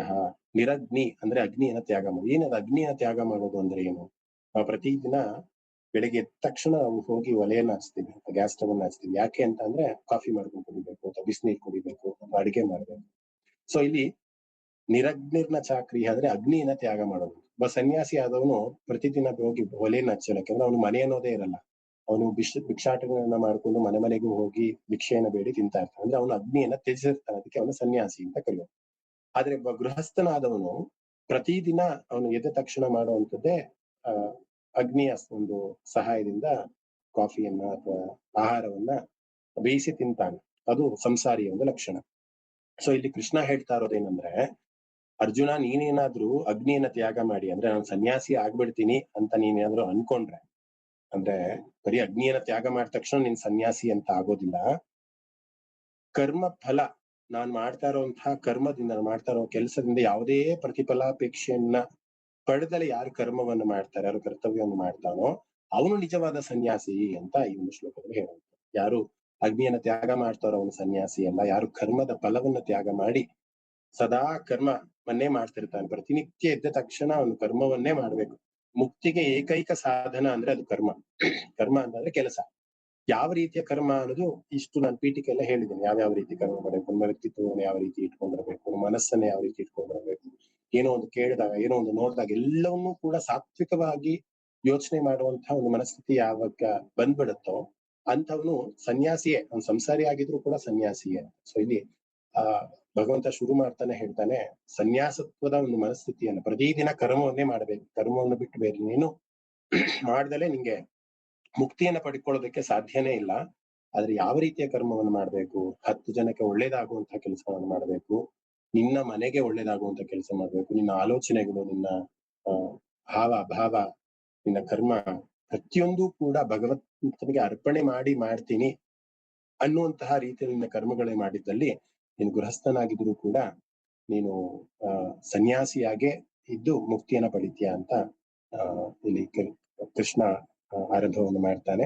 ಮತ್ತೆ ಒಂದಿಷ್ಟು ಶ್ಲೋಕಗಳಲ್ಲಿ ಮತ್ತೆ ಈ ಇಂದ್ರಿಯವನ್ನ ನಿಗ್ರಹ ಮಾಡ್ಬೇಕು ಅನ್ನೋದನ್ನ ಹೇಳ್ತಾ 5ನೇ ಶ್ಲೋಕದಲ್ಲಿ ಬಹಳ ಇಂಪಾರ್ಟೆಂಟ್ ಶ್ಲೋಕ, ಬಹಳ ಪ್ರಸಿದ್ಧವಾದಂತಹ ಶ್ಲೋಕವು ಕೂಡ, ಉದ್ಧರೇದಾತ್ಮನಾತ್ಮಾನಂ ನಾತ್ಮಾನ್ಮವ ಸಾಧಯೇ ಆತ್ಮೈವ ಹ್ಯಾತ್ಮನೋ ಬಂಧು ಆತ್ಮೈವ ರಿಪುರಾತ್ಮನಃ ಅಂತ ಬಹಳಷ್ಟು ಜನ ನೀವು ಕೇಳಿರ್ತೀರ. ನಾವು ಭೂಲೋಕದಲ್ಲಿ ಅಂದ್ರೆ ಇಹಲೋಕದಲ್ಲಿ ಒಂದು ದೇಹವನ್ನ ಹೊತ್ತು ಈ ಆತ್ಮ ಇಲ್ಲಿ ಬಂದಿದೆ ಅಂತ ಅಂದ್ರೆ ನಮ್ಮನ್ನ ನಾವು ಉದ್ಧರಿಸಿಕೊಳ್ಳೋದಾಗ, ನಾನು ಬ್ಯಾಂಕಿನ ಒಂದು ಎಕ್ಸಾಂಪಲ್ ನ ಕೊಟ್ಟೆ. ಅದು ಓವರ್ ಡ್ರಾಫ್ಟ್ ಅಥವಾ ಡೆಪಾಸಿಟ್ ಎಲ್ಲವನ್ನು ಮಾಡ್ಕೊಳ್ಳುವಂತಹ ಅಕೌಂಟ್ ಹೋಲ್ಡರ್ ನಾವೇ ಆಗಿರ್ತೀವಿ. ಅಲ್ಲಿ ಡೆಬಿಟ್ ಎಂಟ್ರಿ ಬರ್ಬೇಕು, ಕ್ರೆಡಿಟ್ ಎಂಟ್ರಿ ಬರ್ಬೇಕು, ಅದನ್ನ ಎಂಟ್ರಿ ಮಾಡ್ಕೊಳ್ಳೋರು ಕೂಡ ನಾವೇನೆ. ಸೊ ಈ ಒಂದು ಶ್ಲೋಕ ಹೇಳೋದು ನಮ್ಮನ್ನ ನಾವು ಉದ್ಧರಿಸ್ಕೊಳ್ಳೋದು, ಅದು ಸಂಸಾರ ಸಾಗರದಲ್ಲೇ ಇದ್ದುಕೊಂಡು ನಮ್ಮನ್ನ ನಾವು ಉದ್ಧರಿಸ್ಕೊಳ್ಳೋದು ಹೇಗೆ, ಅಥವಾ ನಮ್ಮನ್ನ ನಾವು ಅಧೋಗತಿಗೆ ತೆಗೆದುಕೊಂಡು ಹೋಗೋದು ಹೇಗೆ, ಎಲ್ಲವನ್ನೂ ಕೂಡ ಗೊತ್ತಿರುವಂತದ್ದು ನಮಗೆ ಮಾತ್ರ. ಬೇರೆ ಯಾರೋ ಬಂದ್ಬಿಟ್ಟು ನಮ್ಮ ಅಕೌಂಟ್ ಅನ್ನ ಡೆಪಾಸಿಟ್ ಮಾಡಕ್ಕಾಗಲ್ಲ ಅಥವಾ ವಿಡ್ರಾ ಮಾಡಕ್ಕಾಗಲ್ಲ. ನಮ್ಮ ಅಕೌಂಟ್ ಅಲ್ಲಿ ನಾವೇ ಡೆಪಾಸಿಟ್ ಮಾಡ್ಬೇಕು, ನಮ್ಮ ಅಕೌಂಟ್ ಅಲ್ಲಿ ನಾವೇ ವಿಡ್ರಾ ಮಾಡ್ಬೇಕು, ನಮ್ಮ ಅಕೌಂಟ್ ಅಲ್ಲಿ ನಾವೇ ಓವರ್ ಡ್ರಾಫ್ಟ್, ನಮ್ಮ ಅಕೌಂಟ್ ಅಲ್ಲಿ ನಾವೇ ಲೋನು ತಗೊಳಕ್ ಮಾತ್ರ ಸಾಧ್ಯ ಆಗುತ್ತೆ. ಸೊ ಹಾಗೆ ಆ ಒಂದು ಎಕ್ಸಾಂಪಲ್ ನ ಇಟ್ಕೊಂಡು ನಾವು ಉದ್ಧಾರ ಆಗ್ಬೇಕು ಅಂತಂದ್ರೆ ನಮ್ಮ ಕೈಯಿಂದ ಮಾತ್ರ ಸಾಧ್ಯ ಇದೆ ಅನ್ನುವಂತಹ ಒಂದು ಮಾತು. ಉದ್ಧರೇದಾತ್ಮನಾತ್ಮಾನಂ ಆತ್ಮಾನಮನ ಸಾಧಯೇ, ನಮ್ಮ ಒಂದು ಅಧೋಗತಿಗೆ ಅಥವಾ ನಮ್ಮ ಒಂದು ಉದ್ಧಾರಕ್ಕೆ ಅದಕ್ಕೆ ನಾವೇ ಸಾಕ್ಷಿ ಆಗ್ತಾ ಹೋಗ್ತೀವಿ, ಬೇರೆ ಇನ್ಯಾರು ಕೂಡ ಸಾಕ್ಷಿ ಆಗ್ತಾ ಹೋಗಲ್ಲ ಅಂತ ಒಂದು ಇತ್ತೀಚೆಗೆ ಕೇಳಿದಂತಹ ಒಂದು ಮಾತು. ಮುಂಚೆ ಎಲ್ಲ ಯಾರು ದೇವರನ್ನ ನಂಬೋದಿಲ್ವೋ ಅವ್ರನ್ನ ನಾಸ್ತಿಕರು ಅಂತ ಕರೀತಾರೆ. ಇವೆಲ್ಲೂ ಕೂಡ ನಾಸ್ತಿಕರು ಅಂದ್ರೆ ಯಾರು ದೇವರನ್ನ ನಂಬಲ್ವೋ ಅವ್ರ ನಾಸ್ತಿಕರು ಅಂತ. ವಿವೇಕಾನಂದರು ಒಂದು ಕಡೆ ಹೇಳ್ತಾರೆ, ಯಾರು ನಿನ್ನನ್ನ ನೀನ್ ನಂಬೋದಿಲ್ವೋ, ಅಂದ್ರೆ ನನ್ನನ್ನ ನಾನ್ ನಂಬೋಲ್ಲ ಅಂದ್ರೆ ಅವನು ನಾಸ್ತಿಕ ಅಂತ. ದೇವರನ್ನ ನಂಬದೇ ಇರೋನು ನಾಸ್ತಿಕ ಅಲ್ಲ. The one who doesn't believe in your self, ನನ್ನ ಕೈಲಾಗತ್ತೆ, ನಾನು ಮುಕ್ತಿಯನ್ನ ಪಡ್ಕೊಳ್ಳೋದು ಖಂಡಿತ ನನ್ನ ಕೈಲಾಗತ್ತೆ, ಮುಕ್ತಿಯನ್ನ ಪಡ್ಕೊಳ್ಳುವಂತಹ ನಿಟ್ಟಿನಲ್ಲಿ ನನ್ನ ಕೆಲಸಗಳನ್ನ, ಕಾರ್ಯಗಳನ್ನ, ಕರ್ಮಗಳನ್ನ ನಾನು ಮಾಡ್ತಾನೆ ಇರ್ತೀನಿ ಅಂತ ಯಾರು ಸಂಕಲ್ಪವನ್ನ ಮಾಡ್ತಾನೋ ಅವನು ಆಸ್ತಿಕನಾಗ್ತಾನೆ. ಇಲ್ಲಾಂದ್ರೆ ಅವನು ನಾಸ್ತಿಕನೇ. ನನ್ನ ಕೈಲಿ ಆಗಲ್ಲಪ್ಪ, ಅಯ್ಯೋ ಧ್ಯಾನನ ಒಂದು ಕಡೆ ಕೂತ್ಕೊಂಡು 5 ನಿಮಿಷ ನನಗೆ ಇರಕ್ಕಾಗಲ್ಲ, ನಾನ್ ಧ್ಯಾನ ಮಾಡ್ತೀನ, ಈ ತರ ಒಂದು ಮನಸ್ಥಿತಿಯನ್ನ ಇಟ್ಕೊಂಡ್ರೆ, ಅಯ್ಯೋ ಭಗವದ್ಗೀತೆ ಕೃಷ್ಣ ಏನೋ ಹೇಳ್ಬಿಟ್ಟ, ಆದ್ರೆ ಕೃಷ್ಣ ಹೇಳ್ದಂಗೆಲ್ಲ ಮಾಡಕ್ಕಾಗತ್ತಾ ಅಂತ ನಾವೇನಾದ್ರು ಅಂದ್ಕೊಂಡ್ರೆ ಅಲ್ಲಿ ನಾವು ಹರಿ ಅಂತಂದ್ರೆ ಶತ್ರು, ನಮಗೆ ನಾವೇ ಶತ್ರುಗಳಾಗ್ಬಿಡ್ತೀವಿ. ನಮ್ಮ ಆತ್ಮಕ್ಕೆ ನಾವೇ ಬಂದು ನಮ್ಮ ಆತ್ಮಕ್ಕೆ ನಾವೇ ರಿಪುಹು ಅಂತ ಅಂದ್ರೆ ಶತ್ರು. ನಮ್ಮ ಒಂದು ಆತ್ಮವನ್ನ ನಾವು ಪರಮಾತ್ಮನಲ್ಲಿ ಹೋಗಿ ಲೀನವನ್ನ ಮಾಡ್ಬೇಕು ಅಥವಾ ಮುಕ್ತಿಯನ್ನ ಪಡ್ಕೊಬೇಕು ಅನ್ನೋದೇ ನಮ್ಮ ಒಂದು ಧ್ಯೇಯ ಅಥವಾ ಗುರಿ ಆಗಿರ್ಬೇಕು. ಆಗ ನಮಗೆ ನಾವು ಮಿತ್ರರಾಗ್ತೀವಿ. ಒಬ್ಬ ಮಿತ್ರ ಯಾವಾಗಲೂ ಏನ್ ಮಾಡ್ತಾನೆ, ಇನ್ನೊಬ್ಬ ಮಿತ್ರನನ್ನ ಮೇಲೆ ಕರ್ಕೊಂಡು ಹೋಗೋದಕ್ಕೆ ಅಥವಾ ಸಹಾಯ ಮಾಡೋದಕ್ಕೆ ಹೆಲ್ಪ್ ಮಾಡ್ತಿರ್ತಾನೆ ಅಲ್ವಾ. ಆದ್ರೆ ಒಬ್ಬ ಶತ್ರು ಏನ್ ಮಾಡ್ತಿರ್ತಾನೆ, ಅವನನ್ನ ಹೇಗಾದ್ರೂ ಮಾಡಿ ಕೆಳಗಡೆ ಹಾಕ್ಬೇಕು, ನಾನು ಉದ್ಧಾರ ಆಗ್ಬೇಕು ಅಂತ ಪ್ರಯತ್ನ ಮಾಡ್ತಿರ್ತಾನೆ. ಹಾಗೆ ನಮ್ಮಲ್ಲಿರುವಂತಹ ಆತ್ಮ ಏನಿದೆ ಅದನ್ನ ಉದ್ಧರಿಸ್ಕೊಬೇಕು ಅಂತ ಆದ್ರೆ ನಾನು ಕ್ರಮಬದ್ಧವಾದಂತಹ ಜೀವನ ಮಾಡ್ತೀನಿ. ಈಗ ಅಷ್ಟಾಂಗ ಯೋಗವನ್ನು ನಾವೇನ್ ಕಲ್ತ್ಕೊಂಡ್ವಿ, ಅದ್ರಲ್ಲಿ ಅಷ್ಟಾಂಗ ಯೋಗವನ್ನು ಕಲಿಯೋದ್ ಬೇಡ. ಅಟ್ಲೀಸ್ಟ್ ಯಮ ಅನ್ನುವಂತಹ ಒಂದು ನಿಯಮವನ್ನಾದ್ರೂ ನಾನು ಪಾಲಿಸ್ತೀನಿ, ಸತ್ಯವನ್ನೇ ಮಾತಾಡ್ತೀನಿ, ಅಥವಾ ಇನ್ನೊಬ್ಬರ ದುಡ್ಡನ್ಗೆ ನಾನು ಆಸೆ ಪಡೋದಿಲ್ಲ, ಅಥವಾ ನಾನು ಬ್ರಹ್ಮಚರ್ಯವನ್ನ ಪಾಲನೆ ಮಾಡ್ತೀನಿ, ಅನೈತಿಕವಾದಂತಹ ಸಂಬಂಧಗಳನ್ನ ಅಥವಾ ನನ್ನ ದೇಹಕ್ಕೆ ಬೇಕಾದಂತಹ ಚಾಪಲ್ಯಗಳಿಂದ ನಾನು ದೂರ ನಿಲ್ತೀನಿ, ಅಹಿಂಸೆಯನ್ನ ನಾನು ಮಾಡೋಲ್ಲ, ಅಥವಾ ಆ ಪರಿಗ್ರಹ ಅನ್ನೋದನ್ನ ಅತಿಯಾದ ಆಸೆಯನ್ನು ನಾನು ಪಡ ಈ ಮಟ್ಟಕ್ಕಾದ್ರೂ ಯಾರಾದ್ರೂ ಒಬ್ರು ಆಲೋಚನೆ ಮಾಡಿದ್ರೆ ಅವನಿಗೆ ಅವನೇ ಮಿತ್ರನಾಗ್ತಾನೆ ಅನ್ನೋದು ಬಹಳ 6ನೇ ಅಧ್ಯಾಯದ ಬಹಳ ಇಂಪಾರ್ಟೆಂಟ್ ಶ್ಲೋಕ ಅನ್ನೋಂಥದ್ದು. ಪ್ರಜ್ಞೆಯನ್ನ ಮೂಡಿಸುವಂತಹ ಒಂದು ಶ್ಲೋಕ ಇದು ಕೂಡ.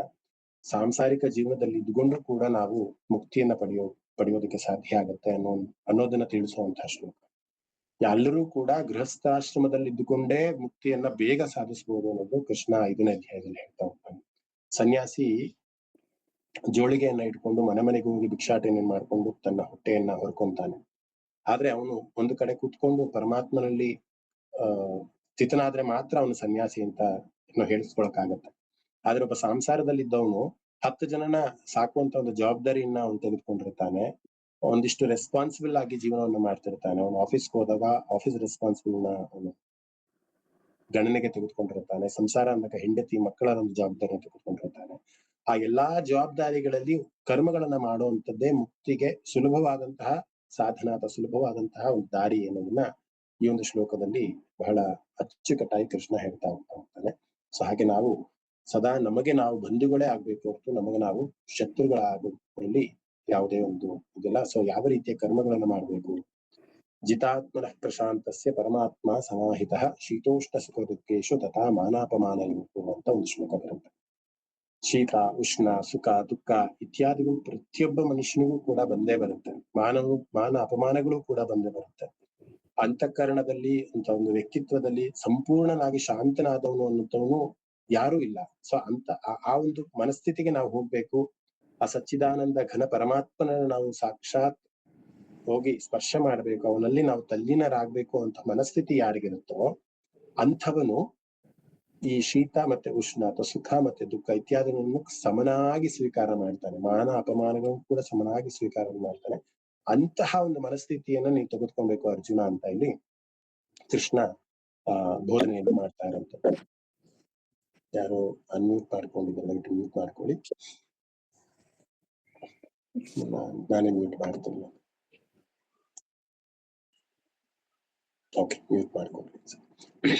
ಸೊ ಮುಂದುವರಿಸ್ತಾ ಯಾರು ಸುಖ ದುಃಖಗಳನ್ನ ಅಥವಾ ಮಾನ ಅಪಮಾನಗಳನ್ನ ಯಾರು ಸಮನಾಗಿ ತೆಗೆದುಕೊಂತಾರೋ ಅವ್ರಿಗೆ ಖಂಡಿತವಾಗ್ಲೂ ಡಿಸ್ಟರ್ಬೆನ್ಸ್ ಅನ್ನೋದಾಗಲ್ಲ. ಅಂದ್ರೆ ಯೋಗಿಗೆ ಏನ್ ಬೇಕು, ಮನಃಶಾಂತಿ ಬೇಕು. ಒಂದು ಕಡೆ ಕೂತ್ಕೊಂಡು ಒಬ್ಬ ಧ್ಯಾನವನ್ನ ಇರ್ತಾನೆ, ಧ್ಯಾನಾಸಕ್ತನಾಗ್ತಾನೆ ಅಂತಂದ್ರೆ ಅವನಿಗೆ ಹೊರಗಡೆಯ ಒಂದು ಕ್ಲೇಶಗಳೇನಿರುತ್ತೆ, ಅದು ಹೊರಗಡೆಯ ಒಂದು ಪ್ರೆಷರ್ ಏನಿರುತ್ತೆ, ಆ ಪ್ರೆಷರ್ ಅನ್ನೋದು ಹೋಗಿ ಪ್ಲೆಷರ್ ಆಗ್ಬೇಕು. ಅಂದ್ರೆ ನಾನು ವಿಷ್ಣು ಸಹಸ್ರನಾಮದ ಒಂದು ಯಾವುದೋ ಒಂದು ನಾಮಕ್ಕೆ ಒಂದು ಕಥೆಯನ್ನು ಹೇಳಿದ್ದೆ. ನನ್ಗೆ ಗೊತ್ತಿಲ್ಲ ಎಷ್ಟು ಜನ ಆ ಕಥೆಯನ್ನ ಕೇಳಿದ್ರು ಅಂತ. ಮತ್ತೊಮ್ಮೆ ಬೇಕಾದ್ರೆ ಆ ಕಥೆಯನ್ನ ಹೇಳ್ತೀನಿ. ನನಗೆ ಬಹಳ ಇಷ್ಟವಾದಂತಹ ಕಥೆ. ಸುಮಾರು ಜನಕ್ಕೆ ಗೊತ್ತಿದೆ, ಯಾಕೆ ನಾನು ಆಲ್ರೆಡಿ ವಿಷ್ಣು ಸಹಸ್ರನಾಮದಲ್ಲಿ ಹೇಳಿದ್ದೀನಿ ಕಥೆಯನ್ನ. ಆದ್ರೆ ಈ ಒಂದು ಅಧ್ಯಾಯಕ್ಕೆ ಬಹಳ ಸೂಕ್ತವಾದಂತಹ ಕಥೆ. ಒಬ್ಬ ಕರ್ಮಯೋಗಿ, ಒಬ್ಬ ಗೃಹಸ್ಥ ಇರ್ತಾನೆ. ಅವನು ಒಂದು ಪಂಡಿತನನ್ನ ಹೋಗಿ ಭೇಟಿ ಆಗ್ತಾನೆ. ಆ ಪಂಡಿತ ಬಂದು ಅವನು ಹೇಳಿದ್ದಲ್ಲೂ ಕೂಡ ನಿಜ ಆಗುವಂಥದ್ದು. ಅವ್ನು ಯಾರಿಗೆ ಏನೇ ಹೇಳಿದ್ರು ಕೂಡ ಸತ್ಯ ಆಗುವಂತ ಒಂದು ಜ್ಯೋತಿಷಿ ಅಂತಾನೆ ಹೇಳ್ಬೋದು. ನಿನ್ಗೆ ಒಳ್ಳೇದಾಗತ್ತೆ, ಇನ್ನೊಂದ್ ತಿಂಗಳ ಇನ್ ಅಪಾರ್ಟ್ಮೆಂಟ್ ತಗೊಂತೀಯ ಅಂತಂದ್ರೆ ಅವ್ನು 1 ತಿಂಗಳಲ್ಲಿ ಅಪಾರ್ಟ್ಮೆಂಟ್ ತಗೊಂತಾ ಇದ್ದ. ಆ ತರದ ಒಂದು ವ್ಯಕ್ತಿತ್ವ ಇರುವಂತಹ ಬಹಳ ಶ್ರದ್ಧಾಪೂರ್ವಕವಾದಂತಹ ಒಬ್ಬ ಪಂಡಿತ. ಅವನ ಹತ್ರ ಈ ಗೃಹಸ್ಥ ಹೋಗ್ತಾನೆ. ಗೃಹಸ್ಥ ಹೋಗ್ಬಿಟ್ಟು ಕೇಳ್ತಾನೆ, ನಾನು ಪ್ರತಿದಿನ ಕರ್ಮಗಳನ್ನ ಮಾಡ್ತಿದ್ದೀನಿ, ಪ್ರತಿದಿನ ಎಷ್ಟು ಪ್ರೆಷರ್ ಇದೆ ನನ್ಗೆ ಅಂತ ಅಂದ್ರೆ, ಒಂದಿಷ್ಟು ಬಿಸ್ನೆಸ್ ನ ಮಾಡ್ಕೊಂಡಿದ್ದೀನಿ ನಾನು, ಬಹಳಷ್ಟು ಹಣಕಾಸಿನ ಚಟುವಟಿಕೆಗಳನ್ನ ಮಾಡ್ತಾನೆ ಇರ್ತೀನಿ ಪ್ರತಿದಿನ. ನನ್ಗೆ ಪೀಸ್ ಆಫ್ ಮೈಂಡ್ ಬೇಕು, ನನ್ಗೆ ನನ್ಗೆ ಸಮಾಧಾನ ಅನ್ನೋದೇ ಇಲ್ಲ. ನಾನು ಏನ್ ಮಾಡ್ಬೇಕು? ನಾನು ಯಾವಾಗ ಸಮಾಧಾನ ಸ್ಥಿತಿಗೆ ಹೋಗ್ತೇನೆ? ನನ್ಗೂ ತುಂಬಾ ಇಷ್ಟ ಪೂಜೆ ಮಾಡ್ಬೇಕು, ಪುನಸ್ಕಾರ ಮಾಡ್ಬೇಕು, ಜಪ, ಯಜ್ಞ, ಪೂಜೆ ಎಲ್ಲ ಮಾಡ್ಬೇಕು ಅಂತ ಇಷ್ಟ. ಆದ್ರೆ ನನಗೆ ಟೈಮ್ ಆಗ್ತಾ ಇಲ್ಲ. ನಂಗೆ ಟೈಮೇ ಸಿಗ್ತಾ ಇಲ್ಲ ಪೂಜೆ ಮಾಡಕ್ಕೆ. ಈ ತರದ್ದು ಒಂದು ವಿಚಾರಗಳನ್ನ ಆ ಪಂಡಿತನ ಹತ್ರ ಹೋಗಿ ಹೇಳ್ತಾನೆ. ಅದಕ್ಕೆ ಆ ಪಂಡಿತ ಹೇಳ್ತಾನೆ, ಯಾಕಪ್ಪ ನೀನ್ ಇಷ್ಟೊಂದು ಆಂಗ್ಸೈಟಿನಲ್ಲಿದ್ಯಾ? ಅಥವಾ ಯಾಕಪ್ಪ ಇಷ್ಟೊಂದು ಡಿಸ್ಟರ್ಬ್ ಆಗಿದ್ಯಾ? ನೀನ್ ಬದುಕೋದು ಇನ್ನ ಬರೀ 7 ದಿನ. 7 ದಿನದಲ್ಲಿ ನೀನ್ ಸಾಯ್ತೀಯ. ಆ ಆ ಹಿಂಗೇನೇ ಆಸೆಗಳಿದ್ರು ನೀನ್ ದೇವರನ್ನ ಕಾಣ್ಬೇಕು, ದೇವ್ರನ್ನ ನೋಡ್ಬೇಕು, ಅಥವಾ ದೇವರ ಧ್ಯಾನ ಮಾಡ್ಬೇಕು ಅಂದ್ರೆ ಮನುಷ್ಯನಾಗಿ ಹುಟ್ಟಿದಾಗ ಮಾತ್ರನೇ ನಾವು ಮುಕ್ತಿಯನ್ನ ಪಡ್ಕೊಳ್ಳೋದಕ್ಕೆ ಬಹಳ ಸುಲಭವಾದಂತಹ ಸಾಧನ ಇರುವಂತದ್ದು ಮನುಷ್ಯ ಜನ್ಮ ಮಾತ್ರ. ನೀನು ಇನ್ನ 7 ದಿನದಲ್ಲಿ ಸಾಯ್ತೀಯ ನೀನು. ಆ 7 ದಿನದಲ್ಲಿ ನೀನು ಅಟ್ಲೀಸ್ಟ್ ಪರಮಾತ್ಮನ ಧ್ಯಾನವನ್ನ ಮಾಡಿ, ಒಂದಿಷ್ಟು ಪೂಜೆ ಪುನಸ್ಕಾರಗಳನ್ನ ಮಾಡಿ, ಪುಣ್ಯದ ಕೆಲಸಗಳನ್ನ ಮಾಡಿ, ನೀನು ಮುಂದಿನ ಜನ್ಮಕ್ಕೆ ಒಂದಿಷ್ಟು ಕ್ರೆಡಿಟ್ಸ್‌ನ ನೀವು ಮಾಡ್ಕೊಂಡು ಹೋಗ್ಲೇಬೇಕು. ಇನ್ನು 7 ದಿನ ಸಮಯ ಇದೆ ನಿನಗೆ ಅಂತ ಪಂಡಿತ ಹೇಳ್ತಾನೆ. ಅದನ್ನ ಕೇಳಿಸ್ಕೊಂಡಿದ ತಕ್ಷಣ ಇವನಿಗೆ ಬಹಳ ಡಿಸ್ಟರ್ಬ್ ಆಗೋಗ್ತಾನೆ. ಮನೆಗ್ ಬರ್ತಾನೆ. ಮೊದಲನೇ ದಿನ ಹೆಂಡತಿ ಮಕ್ಕಳಿಗೆ ಎಲ್ಲರಿಗೂ ಹೇಳಿ ಬರ್ತಾನೆ. ನಾನು ಬಹಳಷ್ಟು ಪಾಪಗಳನ್ನ ಮಾಡಿದ್ದೀನಿ, ಬಹಳಷ್ಟು ಜನರಿಗೆ ಜಗಳ ಆಡಿದ್ದೀನಿ, ಬಹಳಷ್ಟು ಜನರಿಗೆ ಮೋಸ ಮಾಡಿದ್ದೀನಿ, ಒಂದಿಷ್ಟು ಜನಕ್ಕೆ ಸಾಲ ತಗೊಂಡಿದ್ದೀನಿ. ನಾನು ಆ ಸಾಲವನ್ನು ಕೊಟ್ಟಿಲ್ಲ. ಅಕಸ್ಮಾತ್ ನಾನು ಒಂದು ವಾರ ಆದ್ಮೇಲೆ ಸತ್ತು ಹೋದ್ಮೇಲೆ ಬಂದು ನಿಮ್ಮನ್ನ ಕೇಳ್ತಾರೆ ಸಾಲಗಾರರು. ಮತ್ತೆ ನನಗೆ ಕೆಟ್ಟ ಹೆಸರು ಬರುತ್ತೆ ಅಂದ್ಬಿಟ್ಟು ಮೊದಲೇ ದಿನನೇ ಅವನಿಗೆ ಯಾರ್ಯಾರ ಜೊತೆ ಏನೇನ್ ಸಾಲಗಳನ್ನ ಮಾಡಿದ್ದ, ಅವನ ರೆಸ್ಪಾನ್ಸಿಬಿಲಿಟೀಸ್ ಏನಿದೆ ಎಲ್ಲವನ್ನು ಕೂಡ ಮೊದಲೇ ದಿನ ಹೋಗ್ಬಿಟ್ಟು ಎಲ್ಲವನ್ನು ಚಿತ್ತ ಮಾಡ್ಬಿಡ್ತಾನೆ. 2ನೇ ದಿನ ಒಂದಿಷ್ಟು ಸಂಬಂಧಿಕರನ್ನ ಕರೀತಾನೆ, ಒಂದಿಷ್ಟು ಫ್ರೆಂಡ್ಸ್ ನ ಕರೀತಾನೆ.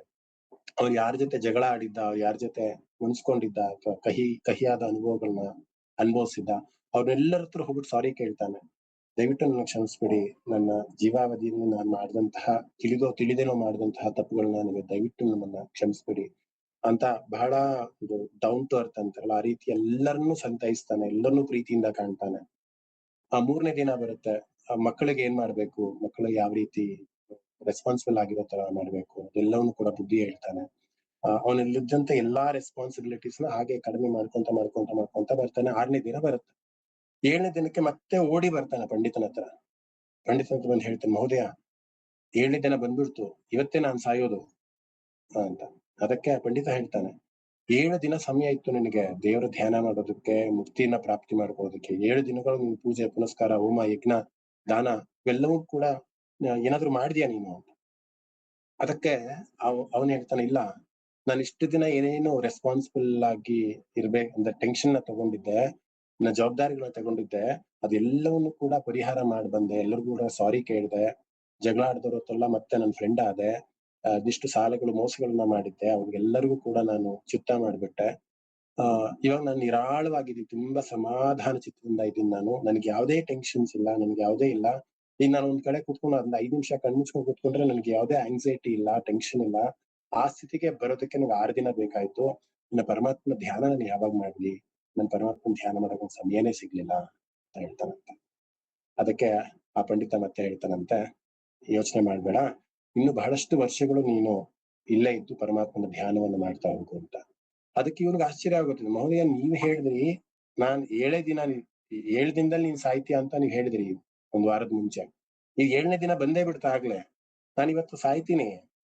ಮತ್ತೆ ನೀವು ಇನ್ನು ವರ್ಷಾನುಗಟ್ಲೆ ನೀವು ನಿಮ್ಮ ಅಂದ್ರೆ ಈ ದೇಹದಲ್ಲಿ ಆತ್ಮ ಇದ್ಕೊಂಡು ನೀವು ಮುಕ್ತಿಯನ್ನ ಪಡಿತೀರಾ ಅಂತ ಹೇಳ್ತಿದ್ದೀರ, ಅದು ಹೇಗ್ ಸಾಧ್ಯ ಅಂತ. ಅದಕ್ಕೆ ಆ ಪಂಡಿತ ಹೇಳ್ತಾನಂತೆ, ನಾನೇನ್ ಹೇಳಿದೆ ನಿನ್ಗೆ? 7 ದಿನದಲ್ಲಿ ನೀನು ಸಾಯ್ತೀಯ ಅಂತ ಹೇಳ್ದೆ. ಒಂದು ವಾರದಲ್ಲಿ ಇರುವಂತಹ ದಿನಗಳೆಷ್ಟು? 7.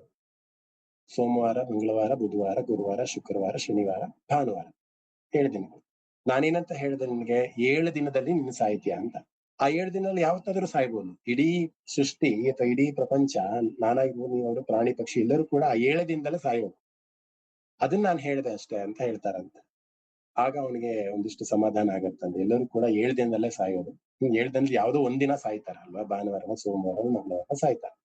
ಸೊ ಹಾಗೆ ಆ ಪಂಡಿತನ ಉದ್ದೇಶ ಏನಿತ್ತು ಅಂತ ಅಂದ್ರೆ, ಆ ಮೊದಲನೇ ದಿನ ಬಂದಂತಹ ವ್ಯಕ್ತಿ ಎಷ್ಟರ ಮಟ್ಟಿಗೆ ಟೆನ್ಷನ್, ಆಂಗ್ಸೈಟಿಯನ್ನ ಅಥವಾ ಒಂದು ಪ್ರೆಷರ್ ಅನ್ನ ಇಟ್ಕೊಂಡ್ ಬಂದಿದ್ದ, ಅದೆಲ್ಲವೂ ದೂರವಾಗಿ ಪರಮಾತ್ಮನ ಕಡೆಗೆ ಅವನ ಮನಸ್ಸನ್ನ ಕೊಡಬೇಕು ಅನ್ನೋದು ಆ ಪಂಡಿತನ ಒಂದು ಆ ಲಕ್ಷ್ಯ ಆಗಿತ್ತು. ಅದೇ ರೀತಿ ಇವನು ಕೂಡ ಅವನೆಲ್ಲಾ ರೆಸ್ಪಾನ್ಸಿಬಿಲಿಟೀಸ್‌ನ 7 ದಿನದಲ್ಲಿ ಕಳ್ಕೊಂಡು, ಆ 7ನೇ ದಿನದಿಂದ ಅವನು ಧ್ಯಾನಾಸಕ್ತನಾಗಿ ಇರೋದಕ್ಕೆ ಸಾಧ್ಯ ಆಯ್ತು. ಆ ಸನ್ಯಾಸತ್ವದ ಒಂದು ಜೀವನ, ಅಂದ್ರೆ ಅಧ್ಯಾತ್ಮದಲ್ಲೇ ಇದ್ಕೊಂಡು ಸನ್ಯಾಸತ್ವ ಜೀವನ ಪಡ್ಕೊಂಡು ಅವನು ಮುಕ್ತಿಗೆ ಹೋಗ್ತಾನೆ ಅನ್ನೋದು ಅದೊಂದು ಕಥೆ ಆಗಿತ್ತು. ಯಾವ ನಾಮಕ್ಕೆ ನಾನು ಈ ಕಥೆಯನ್ನು ಹೇಳಿದ್ನೋ ಗೊತ್ತಿಲ್ಲ, ಆದ್ರೆ ನನ್ಗೆ ಬಹಳ ಇಷ್ಟವಾದಂತಹ ಕಥೆ ಅದಾಗಿತ್ತು. ಮತ್ತೆ ಭಗವದ್ಗೀತೆ ಅಧ್ಯಯನಕ್ಕೆ ಬರ್ತಾ ಒಬ್ಬ ಮನುಷ್ಯ ಆ ಹೇಳಿದ್ನಲ್ಲ, ಶೀತ ಉಷ್ಣ ಸುಖ ದುಃಖ ಎಲ್ಲವನ್ನೂ ಕೂಡ ಸಮನಾಗಿ ತೆಗೆದುಕೊಂಡು ಪ್ರತಿದಿನದ ಚಟುವಟಿಕೆನಲ್ಲೇ ಪ್ರೆಷರ್ ನ ಪ್ಲೆಷರ್ ಆಗಿ ಕನ್ವರ್ಟ್ ಮಾಡ್ಕೊಳ್ಳುವಂತಹ ಒಂದು ಸ್ಥಿತಿಗೆ ಖಂಡಿತ ನಾವು ಕೂಡ ಹೋಗ್ಬೋದು.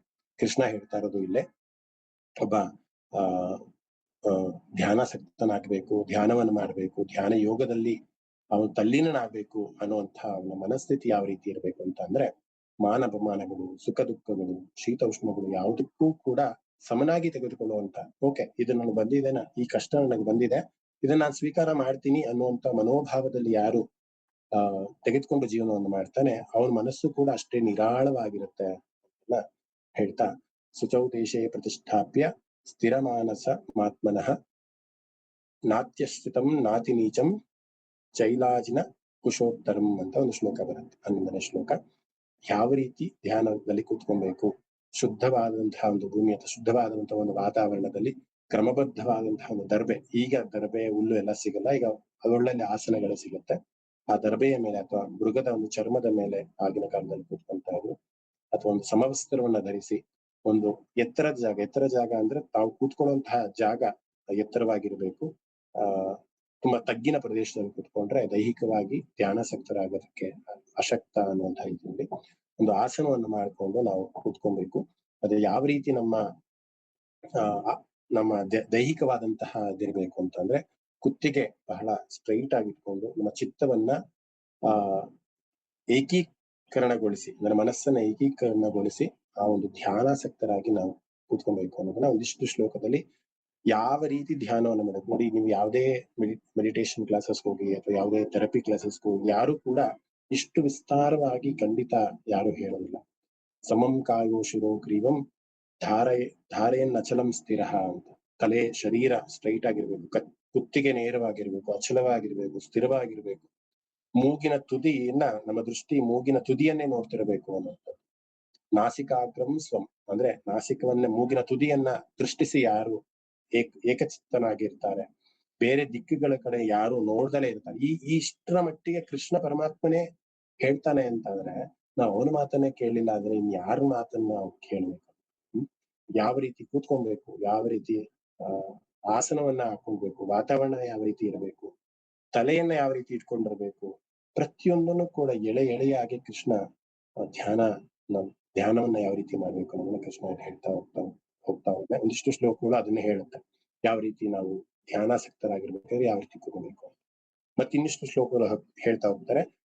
ಆಂತರಿಕವಾಗಿ ಅಂದ್ರೆ ಸುಮಾರು ಜನ ಹೇಳ್ತಾರೆ, ನಾನು ಆಹಾರವನ್ನ ಸ್ವೀಕಾರ ಮಾಡೋಲ್ಲ, ಆಹಾರವನ್ನು ತ್ಯಜಿಸಿ ನಾನು ಕೂತ್ಕೊಂತೀನಿ. ಕೃಷ್ಣ ಹೇಳ್ತಾನೆ ಅದು ತಪ್ಪು ಅಂತ. ಹೆಚ್ಚು ತಿನ್ಬಾರ್ದು, ಕಡಿಮೆನೂ ತಿನ್ಬಾರ್ದು, ಹೆಚ್ಚು ನಿದ್ದೆಯನ್ನು ಮಾಡಬಾರ್ದು, ಕಡಿಮೆ ನಿದ್ದೆಯನ್ನು ಮಾಡಬಾರ್ದು ಅಂತ. ಧ್ಯಾನವನ್ನು ಮಾಡೋನು ಸಮಾಹಾರವನ್ನ ಅಂದ್ರೆ ಆಹಾರನ್ನೂ ಕೂಡ ಸಮ ಪ್ರಮಾಣದಲ್ಲಿ, ಯುಕ್ತಾಹಾರ ವಿಹಾರಸ್ಯ. ಯುಕ್ತಾಹಾರ ಅಂತಂದ್ರೆ ಒಂದು ಸಮತೋಲನವಾದಂತಹ ಒಂದು ಆಹಾರವನ್ನು ಸ್ವೀಕಾರ ಮಾಡುವಂಥದ್ದು.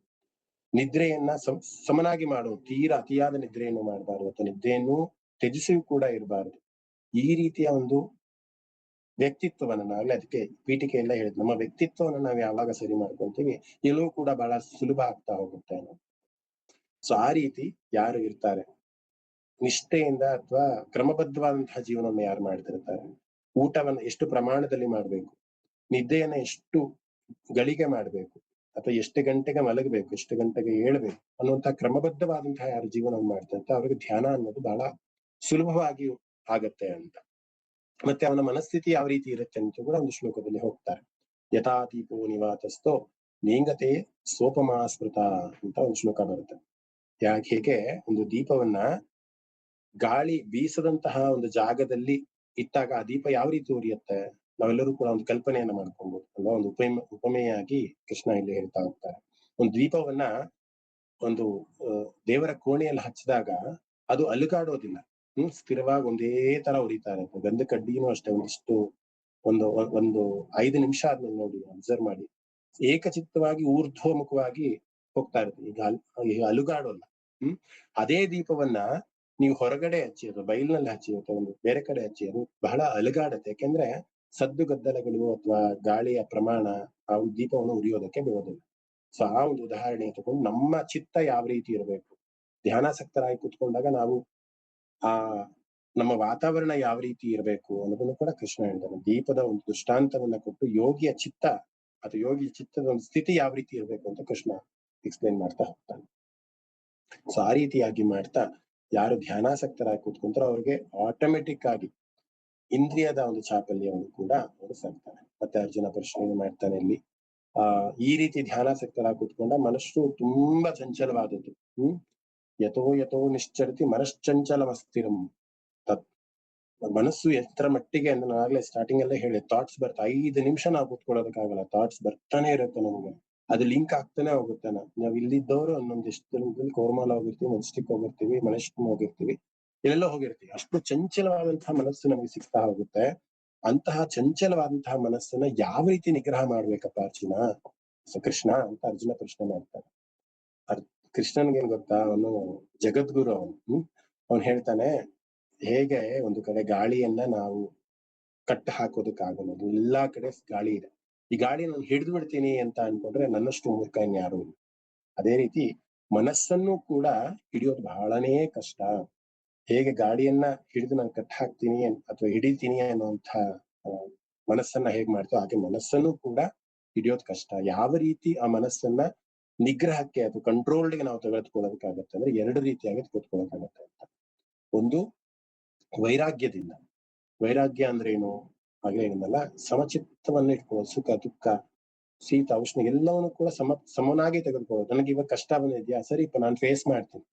ನನಗೆ ಕಷ್ಟ ಕೊಡಬೇಡ ಅಂತ ನಾನು ಕೇಳಲ್ಲ. ನಿನಗೆ ಕಷ್ಟವನ್ನ ನಿಭಾಯಿಸುವಂತಹ ಶಕ್ತಿಯನ್ನ ಕೊಡಪ್ಪ ಅಂತ ಭಗವಂತನ ಕೇಳುವಂತಹ ಮನಸ್ಥಿತಿ ನಮ್ಮದಾಗ್ಬೇಕು.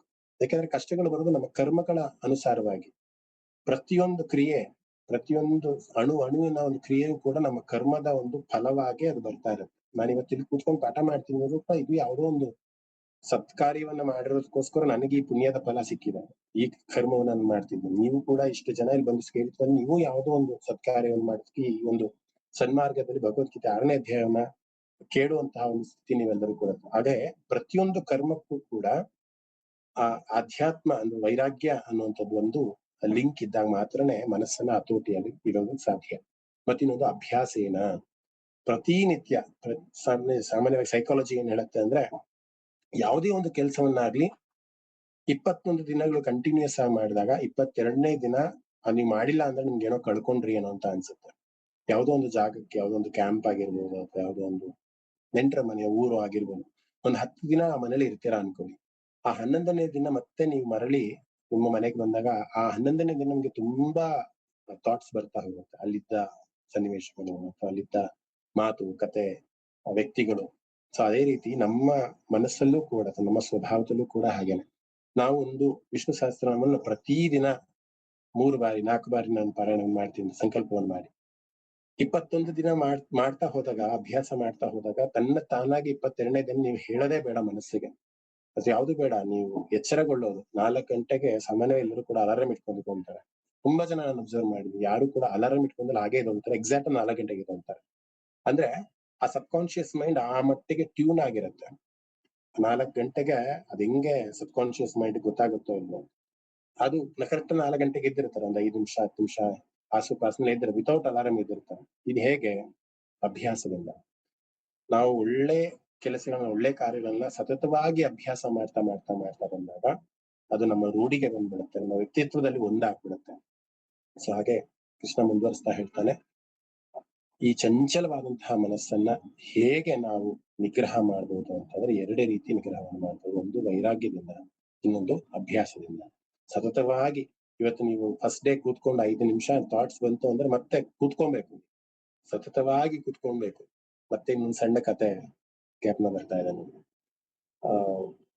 ಬೇಡ, ಕತೆಗಳು ತುಂಬಾ ಜಾಸ್ತಿ ಆಯ್ತು ಅನ್ಸುತ್ತೆ, ಇನ್ನೊಂದ್ಸತಿ ಯಾವ್ದಾದ್ರು ಹೇಳ್ತೀನಿ. ಅಭ್ಯಾಸದಿಂದ, ಬಹಳ ಅಭ್ಯಾಸ ಮಾಡ್ತಾ ಮಾಡ್ತಾ ಮಾಡ್ತಾ ಮಾಡ್ತಾ ಆ ಮನಸ್ಸು ಟ್ಯೂನ್ ಆಗ್ತಾ ಹೋಗುತ್ತೆ, ನಮ್ಮ ವ್ಯಕ್ತಿತ್ವ ಟ್ಯೂನ್ ಆಗ್ತಾ ಹೋಗುತ್ತೆ. ನಾವು ಒಂದು ಧ್ಯಾನಾಸಕ್ತರಾಗಿ ಕೂತ್ಕೊಳ್ಳೋದಕ್ಕೆ, ಆ ಸಮಾಧಿ ಸ್ಥಿತಿ ಅನ್ನೋದು ಬಹಳ ಕಷ್ಟಕರವಾದದ್ದು. ಅಥವಾ ಯಮ ನಿಯಮಗಳನ್ನ ಪರಿಪಾಲನೆ ಮಾಡ್ತಾ ನಾವು ಹೋಗಿದ್ದೇ ಆದಲ್ಲಿ ಬೇರೆ ಇನ್ನಿಷ್ಟು ಹಂತಗಳು ಅಷ್ಟಾಂಗ ಯೋಗದಿಂದ ನಾನು ಏನ್ ಹೇಳಿದೆ ಆ ಇನ್ನಿಷ್ಟು ಹಂತಗಳು ಬಹಳ ಸುಲಭ ಆಗಿ ಹೋಗುತ್ತೆ. ಮೊದಲೇದಾಗಿ ಅಟ್ಲೀಸ್ಟ್ ಶೌಚವಾಗಿರುವಂತದ್ದು, ಸಂತೋಷವಾಗಿರುವಂತದ್ದು, ಒಂದಿಷ್ಟು ತಪಸ್ಸು, ಸ್ವಾಧ್ಯಾಯ ಇವೆಲ್ಲವನ್ನೂ ಕೂಡ ನಾವು ಮಾಡ್ಕೊಂತ ಹೋದ ನಿಯಮಬದ್ಧವಾದಂತಹ ಜೀವನವನ್ನು ಮಾಡ್ತಾ ಹೋದಾಗ ನಮಗೆ ಗೊತ್ತಿಲ್ಲದೆ ಇರೋ ಹಾಗೆ ಅಭ್ಯಾಸ ಅಥವಾ ಸಾತ್ವಿಕವಾದಂತಹ ಅಭ್ಯಾಸ ನಮ್ಮಲ್ಲಿ ಬಂದು ವ್ಯಕ್ತಿತ್ವ ನಿರ್ಮಾಣ ಅನ್ನೋದು ಬಹಳ ಚೆನ್ನಾಗಿ ಆಗ್ತಾ ಹೋಗುತ್ತೆ. ನಮ್ಮ ಇಡೀ ಭಗವದ್ಗೀತೆಯ ಒಂದು ಇಡೀ ಸಾರಾಂಶ ವ್ಯಕ್ತಿತ್ವ ನಿರ್ಮಾಣ ಅಂತ ನಾನು ಅನ್ಕೊಂಡಿದ್ದೆ. ಇದಾದ ನಂತರ 6ನೇ ಅಧ್ಯಾಯದಲ್ಲೇ ಅರ್ಜುನಿಗೆ ಇನ್ನೊಂದು ಪ್ರಶ್ನೆ ಬರುತ್ತೆ. ಏನದು ಪ್ರಶ್ನೆ ಅಂತ ಅಂದ್ರೆ, ಯಾರೋ ಒಬ್ಬ ಯೋಗಿ ಆದವನು ಅಥವಾ ಈ ಧ್ಯಾನಾಸಕ್ತನಾದವನೇ ಪ್ರತಿದಿನ ಸಾತ್ವಿಕನಾಗಿರ್ಬೇಕು, ಪ್ರತಿದಿನ ಒಳ್ಳೆ ಕೆಲಸಗಳನ್ನೇ ಮಾಡ್ಬೇಕು, ನನ್ನ ಮುಕ್ತಿಯ ಕಡೆಗೆ ಹೋಗ್ಬೇಕು ಅಂತ ಬಹಳ ಪರಿಶ್ರಮವನ್ನ ಪಟ್ಟು ಅಭ್ಯಾಸವನ್ನು ಮಾಡ್ತಿರ್ತಾನೆ. ಅಂತಹ ಯೋಗಿ ಆದವನು ಅಕಸ್ಮಾತ್ ಅವನು ದೇಹತ್ಯಾಗವನ್ನು ಮಾಡಿದಾಗ ಅದಕ್ಕೆ ಯೋಗ ಭ್ರಷ್ಟ ಅಂತಲೂ ಕೂಡ ಕರೀತಾರೆ. ಅಂದ್ರೆ ಯೋಗದಲ್ಲಿ ಭ್ರಷ್ಟನಾದವನು ಅಂತ. ಅಂತಹ ಪುಣ್ಯಾತ್ಮನಿಗೆ ಯಾವ ಲೋಕ ಸಿಗತ್ತೆ ಅಥವಾ ಅವನ ಗತಿ ಏನು ಅನ್ನೋದು ಒಂದು ಪ್ರಶ್ನೆ ಅರ್ಜುನಿಗೆ ಬರುತ್ತೆ. ಸಾಮಾನ್ಯ ನಾವು ಅನ್ಕೊಂತೀವಿ ಯಾವುದೋ ಒಂದು ಒಳ್ಳೆ ಕಂಪ್ನಿಲಿ ನಾವು ಜಾಯ್ನ್ ಆದಾಗ ತುಂಬಾ ಚೆನ್ನಾಗಿ ಪರ್ಫಾರ್ಮೆನ್ಸ್ ಮಾಡ್ತಿರ್ತಾವೆ, ಇಲ್ಲ ಅಂದ್ರೆ ಕಂಪ್ನಿಯಲ್ಲಿ ನಡೆಯೋಲ್ಲ ಅನ್ನೋ ಮಟ್ಟಕ್ಕೆ ಕೆಲಸ ಮಾಡ್ತಿರ್ತಾನೆ. ಅದೇ ಆ ರೀತಿ ಇದ್ದಾಗ ಒಬ್ಬ ಮ್ಯಾನೇಜರ್ಗೆ ಅನ್ಸುತ್ತಲ್ಲ, ಅಕಸ್ಮಾತ್ ಇವನೇನ ಬಿಟ್ಟು ಹೋಗ್ಬಿಟ್ರೆ ಕಂಪ್ನಿನ ಏನಾಗತ್ತಪ್ಪ ನಮ್ಗೆ ಅಂತ. ಏನಾಗತ್ತೆ ಕಂಪ್ನಿಗೆ ಅನ್ನೋದು ಯೋಚನೆ ಮಾಡೋ ಬದಲು ಅವನಿಗೆ ಏನಾಗತ್ತೆ ಅನ್ನೋದನ್ನ ಇಲ್ಲಿ ಯೋಚನೆ ಮಾಡ್ಕೊಂಡಾಗ ಅವನ್ಗೆ ಈ ಕಂಪ್ನಿ ಬಿಟ್ಟು ಬೇರೆ ಕಂಪ್ನಿಗೆ ಹೋದಾಗ್ಲೂ ಕೂಡ ಅವ್ನಿಗೆ ಇನ್ನೂ ಒಳ್ಳೆ ಕೆಲಸ ಸಿಗುತ್ತೆ, ಇನ್ನೂ ಒಳ್ಳೆ ಸಂಬಳ ಸಿಗುತ್ತೆ. ಈ ಎಕ್ಸಾಂಪಲ್ನೇ ನಾವು ಈ ಯೋಗ ಭ್ರಷ್ಟಕ್ಕೂ ತಗೊಂಡಾಗ ಈ ಒಂದು ಜನ್ಮದಲ್ಲಿ ಮಾನವನ ಒಂದು ಜನ್ಮ ನಾವೆಲ್ಲ ತಗೊಂಡಿದ್ದೀವಿ. ನಮ್ಮ ಸಂಸಾರದಲ್ಲಿ ನಮ್ಮ ಚಟುವಟಿಕೆಗಳಲ್ಲಿ ಏನೋ ಸಾಧನೆಯನ್ನ ಮಾಡ್ತಿರ್ತೀವಿ. ಒಂದು ಸಂಗೀತ ಆಗಿರ್ಬೋದು, ಒಂದು ನೃತ್ಯ ಆಗಿರ್ಬೋದು, ಯೋಗ ಆಗಿರ್ಬೋದು, ಅಥವಾ ಸ್ವಾಧ್ಯಯನ ಆಗಿರ್ಬೋದು, ಎಲ್ಲವನ್ನು ಕೂಡ ನಾವು ಮಾಡ್ತಾ ಇರ್ತೀವಿ. ಮಧ್ಯದಲ್ಲಿ ಇಂತಹ ಒಂದು ಸದ್ಗತಿಗೆ ಹೋಗುವಂತ ಮಧ್ಯದಲ್ಲಿ ನಾವೇನಾದ್ರೂ ದೇಹತ್ಯಾಗವನ್ನು ಮಾಡಿದ್ರೆ ಅಂಥವ್ರ ಗತಿ ಏನಾಗತ್ತೆ ಅಂತ ಅರ್ಜುನ ಪ್ರಶ್ನೆ ಮಾಡ್ತಾನೆ. ಅದಕ್ಕೆ ಕೃಷ್ಣ ಉತ್ತರ ಕೊಡ್ತಾ ಹೋಗ್ತಾನೆ. ಅಂತಹ ಯೋಗ ಭ್ರಷ್ಟರಿಗೆ ನಾನು ಯಾವ ರೀತಿಯ ಒಂದು ಸ್ಥಾನವನ್ನ ಕೊಡ್ತೀನಿ ಅಂದ್ರೆ, ಅವರ ಮುಂದಿನ ಜನ್ಮದಲ್ಲಿ ನಮ್ಮ ಗುರುಗಳು ತುಂಬಾ ಚೆನ್ನಾಗಿ ಹೇಳ್ತಾ ಇದ್ರು. ಡಾಕ್ಟರ್ ನಮ್ಮ ಗಣಪತಿ ಹೆಗ್ಡೆ ಅವರು ತುಂಬಾ ಚೆನ್ನಾಗಿ ಹೇಳ್ತಾ ಇದ್ರು ಈ ಒಂದು ಮಾತನ್ನ. ಅಕಸ್ಮಾತ್ ನಾವು 6ನೇ ಅಧ್ಯಾಯದಲ್ಲಿ ಇದ್ದೀವಿ. 6ನೇ ಅಧ್ಯಾಯದ 25 ಅಥವಾ 42ನೇ ಶ್ಲೋಕದಲ್ಲಿ ಹೋಗ್ತಾ ಇರ್ತೀವಿ. ಯೋಗ ಭ್ರಷ್ಟನಾಗಿ ದೇಹಾಂತ್ಯವನ್ನ ಪಡೆದ್ಬಿಡ್ತೀವಿ ಅಂತ. ಕೃಷ್ಣ ಪರಮಾತ್ಮ ಎಷ್ಟರ ಮಟ್ಟಿಗೆ ಇನ್ನೊಂದು ಜನ್ಮದಲ್ಲಿ ಆ ಒಂದು ಅವಕಾಶವನ್ನ ಮಾಡಿಕೊಡ್ತಾನೆ ಅಂತ ಅಂದ್ರೆ, ಆ 22ನೇ ಶ್ಲೋಕದಿಂದಲೇ ಮುಂದುವರಿಸುವಂತಹ ಒಂದು ಸ್ಥಿತಿಯನ್ನ ಅಥವಾ ಮುಂದುವರಿಸುವಂತ ಒಂದು ಮನೆಯನ್ನ ಅಥವಾ ಒಂದು ಅನುಕೂಲವನ್ನ ಪರಮಾತ್ಮ ಮಾಡಿಕೊಡ್ತಾನೆ. ಯಾಕೆಂದ್ರೆ 6ನೇ ಅಧ್ಯಾಯದ 24ನೇ ಶ್ಲೋಕ ತನಕನೂ ಆಲ್ರೆಡಿ ಇಂದಿನ ಜನ್ಮದಲ್ಲಿ ಅಂದ್ರೆ ಈ ಇಂದಿನ ಜನ್ಮದಲ್ಲಿ ಕಲ್ತಾಗಿದೆ. ಇನ್ನು ಮುಂದಿನ ಜನ್ಮದಲ್ಲಿ ಅದೇ ರೀತಿಯ ಒಂದು ಸಾತ್ವಿಕವಾದಂತಹ ಮನೋಭಾವನ ಕಂಟಿನ್ಯೂ ಮಾಡುವಂತಹ ಒಂದು ಸಂಸ್ಕಾರವನ್ನ ಕೊಡ್ತೀನಿ ಅಂತ ಕೃಷ್ಣ ಅರ್ಜುನ ಹೇಳ್ತಾ ಹೋಗ್ತಾನೆ. ಸೊ ನಾವುಗಳು ಇದರಿಂದ ಏನ್ ಅರ್ಥ ಮಾಡ್ಕೊಬೇಕು ಅಂತ ಅಂದ್ರೆ, ಎಲ್ಲರಿಗೂ ಕೂಡ ವಿಷ್ಣು ಸಹಸ್ರನಾಮವನ್ನ ಕಲ್ತ್ಕೊಬೇಕು, ಅದರ ಅರ್ಥವನ್ನ ತಿಳ್ಕೊಬೇಕು ಅನ್ನೋ ಅವಕಾಶ ಎಷ್ಟೋ ಜನಕ್ಕೆ ಸಿಗಲ್ಲ. ಎಷ್ಟೋ ಜನರ ಮನೆಗಳಲ್ಲಿ ಭಗವದ್ಗೀತೆ ಪುಸ್ತಕ ಇದೆ. ಎಲ್ಲರ ಮನೇಲೂ ಆಲ್ಮೋಸ್ಟ್ ಒಂದು 80% ಮನೆಗಳಲ್ಲಿ ಇರುತ್ತೆ. ಸಾಮಾನ್ಯ ನಮ್ಮ ಸನಾತನ ಧರ್ಮ, ಹಿಂದೂ ಸನಾತನ ಧರ್ಮದಲ್ಲಿ ಎಷ್ಟೋ ಜನಕ್ಕೆ ಆಸೆಗಳು ಇರ್ತಾನೆ, ಭಗವದ್ಗೀತೆ ಕಲಿಬೇಕು, ಅಧ್ಯಯನ ಮಾಡ್ಬೇಕು, ತಿಳ್ಕೊಬೇಕು, ಅಲ್ಲಿ ಇರೋದನ್ನ ನಾನು ನನ್ನ ಜೀವನದಲ್ಲಿ ಅಳವಡಿಸ್ಕೊಬೇಕು ಅಂತ. ತುಂಬಾ ಜನಕ್ಕೆ ಅವಕಾಶಗಳು ಸಿಕ್ಕಿರಲ್ಲ, ಕಲಿಯುವಂತ ಅವಕಾಶಗಳು ಸಿಕ್ಕಿಲ್ಲ, ಗುರುಗಳು ಸಿಕ್ಕಿರೋದಿಲ್ಲ. ಗುರುಗಳು ಸಿಕ್ಕಿದ್ರು ಆ ಗುರುಗಳಿಂದ ಪಾಠವನ್ನು ಮಾಡಿಸ್ಕೊಳ್ಳುವಂತ ಅವಕಾಶ ಸಿಕ್ಕಿರೋಲ್ಲ. ಸೊ ಹೀಗಾಗಿ ಅದ್ ಯಾಕೆ ಅಂತ ಅಂದ್ರೆ, ಕೃಷ್ಣ ಆ ಒಂದು ಅವಕಾಶವನ್ನ ಮಾಡ್ಕೊಟ್ಟಿರಲ್ಲ. ಯಾರಿಗೆ ಅವಕಾಶವನ್ನ ಮಾಡ್ಕೊಟ್ಟಿರ್ತಾರೆ, ನೀವು ಹೋದ ಜನ್ಮದಲ್ಲಿ ಒಂದು ಪ್ರಯತ್ನವನ್ನು ಮಾಡಿರ್ತೀರ, ನಾನು ಕಲಿಬೇಕು ಅಥವಾ ಒಂದು ಶುರು ಮಾಡಿರ್ತೀರ, ಗೀತೆಯ ಅಧ್ಯಯನ ಆಗ್ಬೇಕು, ವಿಷ್ಣು ಸಹಸ್ರ ಯಾವುದೋ ಒಂದು ಕಲೆಯ ಒಂದು ಅಧ್ಯಯನ ಆಗ್ಬೇಕು. ಆ ಒಂದು ಕಾರಣದಿಂದ ಮಾತ್ರ ಪ್ರತಿಯೊಂದು ಸತ್ಸಂಗಗಳಾಗಿರ್ಬೋದು ಅಥವಾ ಒಂದು ಕ್ಲಾಸಸ್ ಆಗಿರ್ಬೋದು ಎಲ್ಲವೂ ಕೂಡ ಆ ಕೃಷ್ಣನ ಪ್ರೇರಣೆಯಿಂದನೇ ಎಲ್ಲವೂ ಕೂಡ ಸಿಗ್ತಾ ಹೋಗುತ್ತೆ ಅಂತ. ಸೊ ಹಾಗೆ ಅರ್ಜುನನ ಪ್ರಶ್ನೆಗೆ ಕೃಷ್ಣ ಅಲ್ಲಿ ಏನು ಉತ್ತರಿಸ್ತಾನೆ ಅಂತ ಅಂದ್ರೆ, ಅಂತಹ ಶ್ರೀಮಂತರ ಯೋಗ ಭ್ರಷ್ಟರನ್ನ, ಅಂತಹ ಶ್ರೀಮಂತರ ಅಂತ ಅಂದ್ರೆ ಇಲ್ಲಿ ಧನ ಅನ್ನುವಂತ ಅರ್ಥ ಬರಲ್ಲ. ಶ್ರೀ ಅಂತ ಅಂದ್ರೆ ಲಕ್ಷ್ಮಿ ಅನ್ನುವಂಥದ್ದು, ಲಕ್ಷ್ಮಿ ಅಥವಾ ವಿದ್ಯೆ. ಅಂತಹ ಜಾಗದಲ್ಲಿ ಮತ್ತೆ ನಾನು ಅವರ ಜನ್ಮವನ್ನ ತಾಳಿ ಮತ್ತೆ ಅವರ ಅಧ್ಯಯನವನ್ನ ನಾನು ಕಂಟಿನ್ಯೂ ಮಾಡೋದಕ್ಕೆ ಸಹಾಯ ಮಾಡ್ತೀನಿ. ಮತ್ತೆ ಅವರು ಮುಕ್ತಿಯ ಕಡೆಗೆ, ಈಗ ಎಲ್ಲೋ ಒಂದ್ ಕಡೆ ದಾರಿಲಿ ಹೋಗ್ತಾ ಒಂದು ಸ್ಟಾಪ್ ಬರುತ್ತೆ, ಅದು ದೇಹವನ್ನ ಚೇಂಜ್ ಮಾಡುವಂತ ಸ್ಟಾಪ್. ಆ ಸ್ಟಾಪ್ ಬಂದ್ಮೇಲೆ ಮತ್ತೆ ಇನ್ನೊಂದು ದೇಹ ತೆಗೆದುಕೊಂಡು ಮತ್ತೆ ಡೆಸ್ಟಿನೇಷನ್ಗೆ ಕಂಟಿನ್ಯೂ ಮಾಡುವಂತಹ ಒಂದು ಕ್ರಿಯೆ. ಆ ರೀತಿಯಲ್ಲಿ ಕೃಷ್ಣ ಇಲ್ಲಿ ಉತ್ತರವನ್ನ ಕೊಡ್ತಾನೆ. ನಾವೆಲ್ಲರೂ ಕೂಡ ಆದ್ರಿಂದ ನಮ್ಮ ವ್ಯಕ್ತಿತ್ವವನ್ನ ಯಾವ ರೀತಿ ನಾವು ಮುಂದುವರಿಸ್ಕೊಂಡು ಹೋಗ್ಬೇಕು ಅಂತ ಅಂದ್ರೆ, ಮುಕ್ತಿಯ ಕಡೆಗೆ ಸದಾ ನಮ್ಮ ಚಟುವಟಿಕೆಗಳಿರಬೇಕು. ನಮ್ಮ ಏನು ಅಷ್ಟಾಂಗ ಯುಗದಲ್ಲಿ ಬಂತು ಅಷ್ಟು ಅಂಶಗಳನ್ನ ನಾವು ಪಾಲನೆ ಮಾಡಿದ್ದೇ ಆದಲ್ಲಿ ನಾವು ಈ ಆತ್ಮ ಸಂಯಮ ಯೋಗ, ನಮ್ಮ ಆತ್ಮವನ್ನ ಸಂಯಮ ಅಂದ್ರೆ ಸರಿಯಾದ ಒಂದು ಟ್ಯೂನಿಂಗ್ ಮಾಡುವಂತ ಅಥವಾ ಜೋಡಿಸುವಂತಹ ಒಂದು ಕ್ರಿಯೆಯನ್ನು ನಾವು ಮಾಡ್ಬೇಕಾಗಿದೆ. ಜೀವಾತ್ಮ ಪರಮಾತ್ಮನನ್ನ ಸೇರುವಂತಹ ಒಂದು ಕ್ರಿಯೆಯನ್ನು ಮಾಡ್ಬೇಕಾಗಿದೆ. ಈಗ ನಾವು ಜೀವಾತ್ಮರಾಗಿ ಪಾಪಗಳನ್ನ ಮಾಡಿ ಈ ಭೂಲೋಕದಲ್ಲಿ ಜನ್ಮವನ್ನು ತೆಗೆದುಕೊಂಡಿದ್ದೀವಿ. ಒಂದಿಷ್ಟು ಪುಣ್ಯಗಳನ್ನ ಮಾಡಿ ಸತ್ಕಾರ್ಯಗಳನ್ನ ಮಾಡಿ ಆತ್ಮ ಜೊತೆಗೆ ಸಂಯಮವನ್ನು ಅಂದ್ರೆ ಆತ್ಮದಲ್ಲಿ ಜೀವಾತ್ಮ ಪರಮಾತ್ಮನ ಜೊತೆ ಸಂಯಮವನ್ನು ಹೊಂದುವಂತಹ ಕ್ರಿಯೆಗಳನ್ನ ಕರ್ಮಗಳನ್ನ ಯಾರು ಮಾಡ್ತಾ ಹೋಗ್ತಾನೆ ಅಂಥವರಿಗೆ ಮುಕ್ತಿ ಪ್ರಾಪ್ತಿ ಆಗ್ತಾ ಹೋಗುತ್ತೆ ಅನ್ನೋಂಥದ್ದು ಇಡೀ 6ನೇ ಅಧ್ಯಾಯದ ಸಾರಾಂಶದ ಒಂದು ಅರ್ಥ ಆಗಿತ್ತು. ಯಾರಿಗಾದ್ರೂ ಏನಾದ್ರು ಪ್ರಶ್ನೆಗಳಿದೆಯಾ?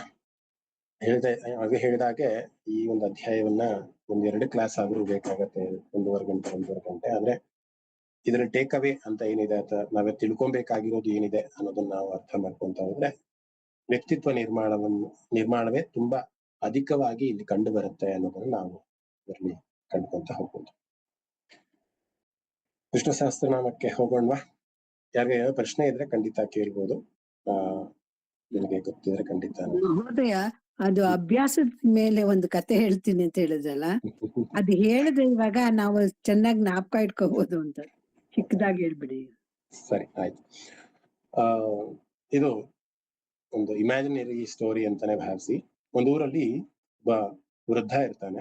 ಆ ವೃದ್ಧನಿಗೆ ಎಲ್ಲರೂ ಕೂಡ ಗೌರವ ಕೊಡ್ತಿರ್ತಾರೆ. ಯಾಕೆ ಗೌರವನ ಕೊಡ್ತಿರ್ತಾರೆ ಅಂತ ಅಂದ್ರೆ, ಪ್ರತಿ ವರ್ಷ ಮಳೆಗಾಲದಲ್ಲಿ ಆ ವೃದ್ಧ ಬಂದು ಆ ಒಂದು ಹಳ್ಳಿನಲ್ಲಿ ಡ್ಯಾನ್ಸ್ ಆಡಿದಾಗ ಮಳೆ ಸುರಿತಾ ಇತ್ತಂತೆ.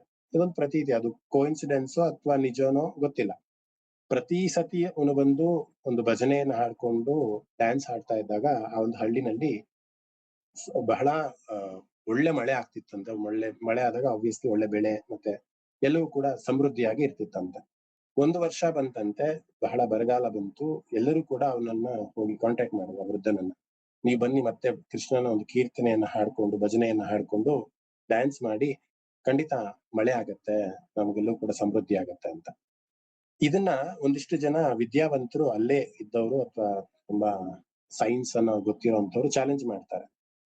ಈ ವೃದ್ಧ ಡ್ಯಾನ್ಸ್ ಆಡೋದು ಬೇಡ, ನಾನೇ ಡ್ಯಾನ್ಸ್ ಆಡ್ತೀವಿ, ನೋಡೋಣ ಮಳೆ ಬರ್ಬೋದು, ಅದೇ ಕೃಷ್ಣ ಭಜನೆನೆ ಹಾಕಿ ಅದೇ ಕೃಷ್ಣನ ಕೀರ್ತನೆ ನಾವೆಲ್ಲರೂ ಕೂಡ ಡ್ಯಾನ್ಸ್ ಮಾಡ್ತೀವಿ ಅಂತ. ಅವರು ಡ್ಯಾನ್ಸ್ ಮಾಡ್ತಾ ಹೋದ್ರು.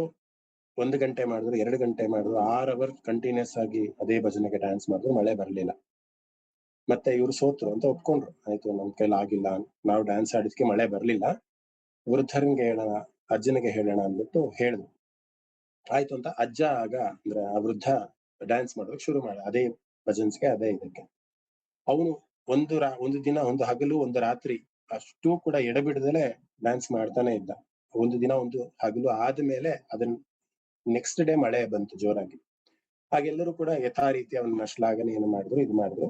ಈ ವಿದ್ಯಾವಂತರಿದ್ರಲ್ಲ, ಯಾರು ಒಂದು ದಿನ ಮುಂಚೆ ಪ್ರಯತ್ನ ಮಾಡಿದ್ರಲ್ಲ, ಅವ್ರು ಬಂದು ಕೇಳಿದ್ರು, ನೀವು ಮಾಡಿದ್ದು ಕೃಷ್ಣನ ಮೇಲಿನ ಸಂಕೀರ್ತನೆಗೆ ಡ್ಯಾನ್ಸ್ ಮಾಡಿದ್ರಿ, ನಾನು ಕೂಡ ಅದೇ ಕೃಷ್ಣನ ಸಂಕೀರ್ತನೆಗೆ ಡ್ಯಾನ್ಸ್ ಮಾಡಿದೆ, ನೀವು ಮಾಡಿದ್ಕೆ ಮಳೆ ಬಂತು, ನಾವು ಮಾಡಿದ್ಕೆ ಮಳೆ ಬರ್ಲಿಲ್ಲ, ಯಾಕೆ ಅಂತ ವೃದ್ಧನಿಗೆ ಪ್ರಶ್ನೆ ಮಾಡ್ತಾರಂತೆ.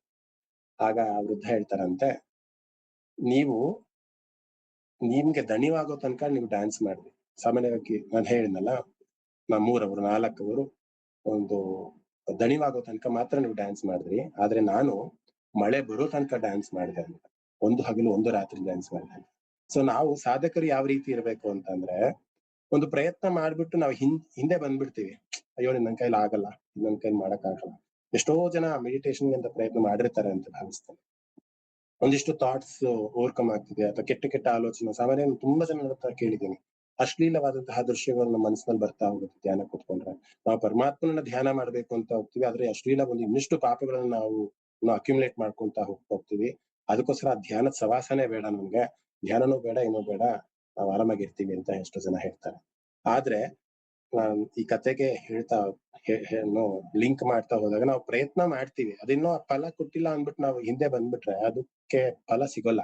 ಫಲ ಸಿಗೋ ತನಕನೂ ನಾವು ಪ್ರಯತ್ನ ಮಾಡ್ತಿರ್ಬೇಕು. ಆಗ ಮಾತ್ರ ಪರಮಾತ್ಮ ನಮ್ಮ ಕಡೆ ತಿರುಗಿ ನೋಡ್ತಾನೆ. ಸೊ ಹಾಗಾಗಿ ನಮ್ಮ ಪ್ರಯತ್ನ ಎಷ್ಟರ ಮಟ್ಟಿಗೆ ಇರ್ಬೇಕು, ಸಮಾಧಿ ಸ್ಥಿತಿಗೆ ಹೋಗೋ ತನಕ ನಾವು ಪ್ರಯತ್ನ ಇರ್ಬೇಕು.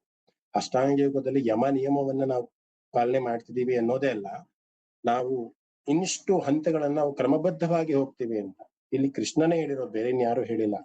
ಯಾರು ಅಭ್ಯಾಸ ಬಲದಿಂದ ಒಂದು ಸಾಧನೆಯನ್ನ ಮಾಡ್ತಾರೋ ಅಂಥವರಿಗೆ ನಾನು ಖಂಡಿತವಾಗ್ಲೂ ಸಿದ್ಧಿ ಕೊಡ್ತೀನಿ ಅಂತ. ಇವತ್ತು ನನ್ಗೆ ಥಾಟ್ಸ್ ಪ್ರೊವೋಕ್ ಆಗ್ತಾ ಇದೆ, ಥಾಟ್ಸ್ ಬಂದ್ ಹೋಗ್ತಾ ಇದೆ, ಅದರಿಂದ ನಾನು ಆಗ್ತಿಲ್ಲ ಅಂತಂದ್ರೆ ನೀವು ಆಸನ, ಪ್ರಾಣಾಯಾಮ, ಪ್ರತ್ಯಾಹಾರ, ಧಾರಣ ಯಾವ್ದಕ್ಕೂ ಕೂಡ ಹೋಗಕ್ಕಾಗಲ್ಲ. ಯಮ ನಿಯಮಗಳನ್ನ ಮೀರಿ ಹೋದರೆ ಮಾತ್ರ ಆಸನ ಮಾಡಕ್ಕಾಗತ್ತೆ, ಆಸನವನ್ನ ಮೀರಿ ಹೋದರೆ ಮಾತ್ರ ಪ್ರಾಣಾಯಾಮ ಮಾಡಕ್ಕಾಗತ್ತೆ ಅಂತ. ಪ್ರತ್ಯಾಹಾರ, ಧಾರಣ, ಧ್ಯಾನ ಆಗಿ ಒಂದು ಸ್ಥಿತಿಗೆ ನೀವು ಹೋಗಿ ತಲುಪ್ತೀವಿ, ಅದು ಪರಮಾನಂದವನ್ನ ಕೊಡ್ತಾ ಹೋಗುತ್ತೆ. ಆ ಸಮಾಧಿ ಸ್ಥಿತಿಯಿಂದ ಮತ್ತೆ ಲೌಕಿಕ ಬರೋದಕ್ಕೆ ಎಷ್ಟೋ ಕಷ್ಟ ಆಗತ್ತೆ. ನಾವು ಬುದ್ಧನ ಒಂದಿಷ್ಟು ಸ್ಟೋರೀಸ್ ಗಳಲ್ಲಿ ಬಹಳಷ್ಟು ಕೇಳಿರ್ತೀವಿ. ಬುದ್ಧ ತಾನು ಧ್ಯಾನ ಸ್ಥಿತಿಗೆ ಹೋಗಿ ಸಮಾಧಿ ಸ್ಥಿತಿಗೆ ಹೋಗಿ ತಲುಪಿದ್ರೆ ಹಾವು ಸುಜಾತ ಪಾಯಸವನ್ನ ತಂದಿರ್ತಾಳೆ. ನಿಮ್ಗೆಲ್ಲರೂ ಕೂಡ ಗೊತ್ತಿರುವಂತಹ ಕತೆ. ಪ್ರೀತಿಯಿಂದ ಪಾಯಸವನ್ನ ಸುಜಾತ, ಭಕ್ತೆ ಸುಜಾತ ಅನ್ನೋಳು ತಂದಿರ್ತಾಳೆ. ಹಾವು ಭಗವಾನ್ ಬುದ್ಧರ ಮೈ ಮೇಲೆ ಓಡಾಡ್ತಿರುತ್ತೆ, ಏನೂ ಮಾಡ್ತಿರಲ್ಲ ಹಾವು. ಅದನ್ನ ನೋಡಿ ಭಯಭೀತಳಾಗಿ ಪಾಯಸವನ್ನ ಕೆಳಗಡೆ ಹಾಕ್ಬಿಡ್ತಾಳೆ. ಅಯ್ಯೋ, ಬುದ್ಧನ ಮೇಲೆ ಹಾವು ಹರಿತಾ ಇದೆ. ಆದ್ರೆ ಬುದ್ಧನಿಗೆ ಅದು ಅರಿವೇ ಇಲ್ಲ, ಒಂದು ಹಾವು ಬಂದು ನನ್ನ ಮೈ ಮೇಲೆ ಹರಿತಾ ಇದೆ ಅಂತ. ಯಾಕಂದ್ರೆ ಆ ಪರಮಾನಂದದ ಸ್ಥಿತಿ ಅಷ್ಟರ ಮಟ್ಟಿಗೆ ಇರುತ್ತೆ ಅಂತ. ನಾವಿವತ್ತೊಂದು ಇರುವೆನೋ, ಒಂದು ನೊಣನೋ ಬಂದು ಮೂಗ್ ಮೇಲೆ ಕುತ್ಕೊಂಡ್ರೆ, ತಲೆ ಮೇಲೆ ಕುತ್ಕೊಂಡ್ರೆ ಹಿಂಗ್ ಅನ್ಕೊಂಡು ಡಿಸ್ಟರ್ಬ್ ಆಗೋಗ್ತೀವಿ. ಅಂತಹ ಒಂದು ಲೆವೆಲ್ಗೆ, ಅಂದ್ರೆ ಹೈಯೆಸ್ಟ್ ಪೀಕ್ ಲೆವೆಲ್ ನಾವೆಲ್ಲರೂ ಹೋಗ್ಬೇಕಂತ ಅಂದ್ರೆ ಬಹಳಷ್ಟು ಸಾಧನೆಯ ಅವಶ್ಯಕತೆ ಇದೆ, ಬಹಳಷ್ಟು ಅಭ್ಯಾಸದ ಅವಶ್ಯಕತೆ ಇದೆ. ಈ ಈ ಈ ಸರ್ಕಲ್ ಏನಿದೆ, ಈ ಸೋಷಿಯಲ್ ಮೀಡಿಯಾ ಆಗಿರ್ಬೋದು, ನಮ್ಮ ವಾತಾವರಣ ಆಗಿರ್ಬೋದು, ನಮ್ಮ ಸಂಘ ಆಗಿರ್ಬೋದು, ನಾವೆಲ್ಲ ಹೇಳ್ತಾ ನಾವು ಯಾರ ಜೊತೆ ಇರ್ತೀವಿ, ಯಾರ ಫ್ರೆಂಡ್ಶಿಪ್ ಮಾಡ್ತೀವಿ, ಯಾರ ಜೊತೆ ಒಡನಾಟ ಇಟ್ಟಿರ್ತೀವಿ, ಎಲ್ಲವೂ ಕೂಡ ನಮ್ಮ ವ್ಯಕ್ತಿತ್ವದ ನಿರ್ಮಾಣಕ್ಕೆ ಬಹಳಷ್ಟು ಪ್ರಚೋದನೆಯನ್ನು ಕೊಡ್ತಾ ಆದ್ರಿಂದ ನಾವು ಆದಷ್ಟು ದುಷ್ಟರನ್ನ ದೂರ ಇಡುವಂಥದ್ದು ಅಥವಾ ದುಷ್ಟರ ಸವಾಸನ, ಟಿವಿಯನ್ನ ನೋಡದೆ ಇರುವಂಥದ್ದು. ಟಿವಿನಲ್ಲಿ ಯಾಕೆಂದ್ರೆ ಬಹಳಷ್ಟು ವಿಚಾರಗಳು, ರಿಯಾಲಿಟಿ ಶೋಗಳು ಎಲ್ಲವೂ ಕೂಡ ಈಗಿನ ಮಟ್ಟಿಗೆ ಯಾವ ರೀತಿ ಮತ್ತೆ ಕಾರಣ ಅನ್ನುವಂತ ಒಂದು ರಾಮಕೃಷ್ಣ ಪರಮಹಂಸರ ಒಂದು ಉದಾಹರಣೆಯನ್ನ ಕೊಟ್ಟೆ. ಪ್ರತಿಯೊಂದು ಮಾತು ಕೂಡ ನಾವು ಪರಮಾತ್ಮನಿಗೆ ಲಿಂಕ್ ಆಗೋ ಆ ತರದಲ್ಲಿ ನಮ್ಮ ವ್ಯಕ್ತಿತ್ವ ಅಥವಾ ನಮ್ಮ ಆಲೋಚನೆಗಳು ಇರಬೇಕೇ ಹೊರತು ಅಥವಾ ಡಬಲ್ ಮೀನಿಂಗು ಅಥವಾ ಅಶ್ಲೀಲವಾದ ಒಂದು ಇದಕ್ಕೆ ಹೋಗುವಂತ ನಿಟ್ಟಿನಲ್ಲಿ ನಮ್ಮ ಮನಸ್ಥಿತಿಗಳಿದ್ರೆ ಈ ಜನ್ಮ ಅಲ್ಲ, ಇನ್ನು 10 ಜನ್ಮ ಬಂದ್ರು ಕೂಡ ನಾವು ಮುಕ್ತಿಯ ಕಡೆಗೆ ಹೋಗೋದಕ್ಕೆ ಬಹಳ ಕಷ್ಟ ಆಗುತ್ತೆ. ಪ್ರಶ್ನೆಗೆ ಕತೆ ಚೆನ್ನಾಗಿತ್ತು ಅಂತ ಭಾವಿಸ್ತೀನಿ. ಧ್ಯಾನವನ್ನು ಮಾಡೋಣ 1 ನಿಮಿಷ.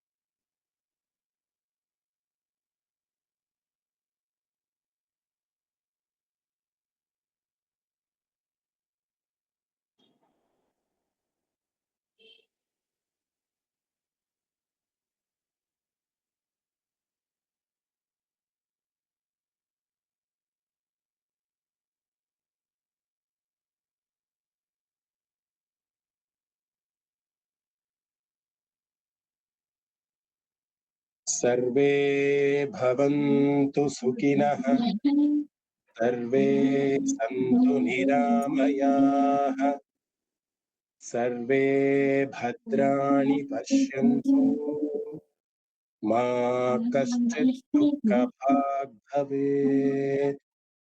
ಓಂ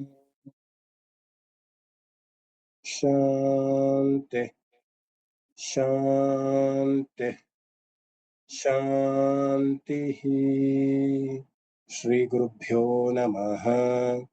ಹರಿ ಓಂ ತತ್ಸತ್. ಧನ್ಯವಾದ.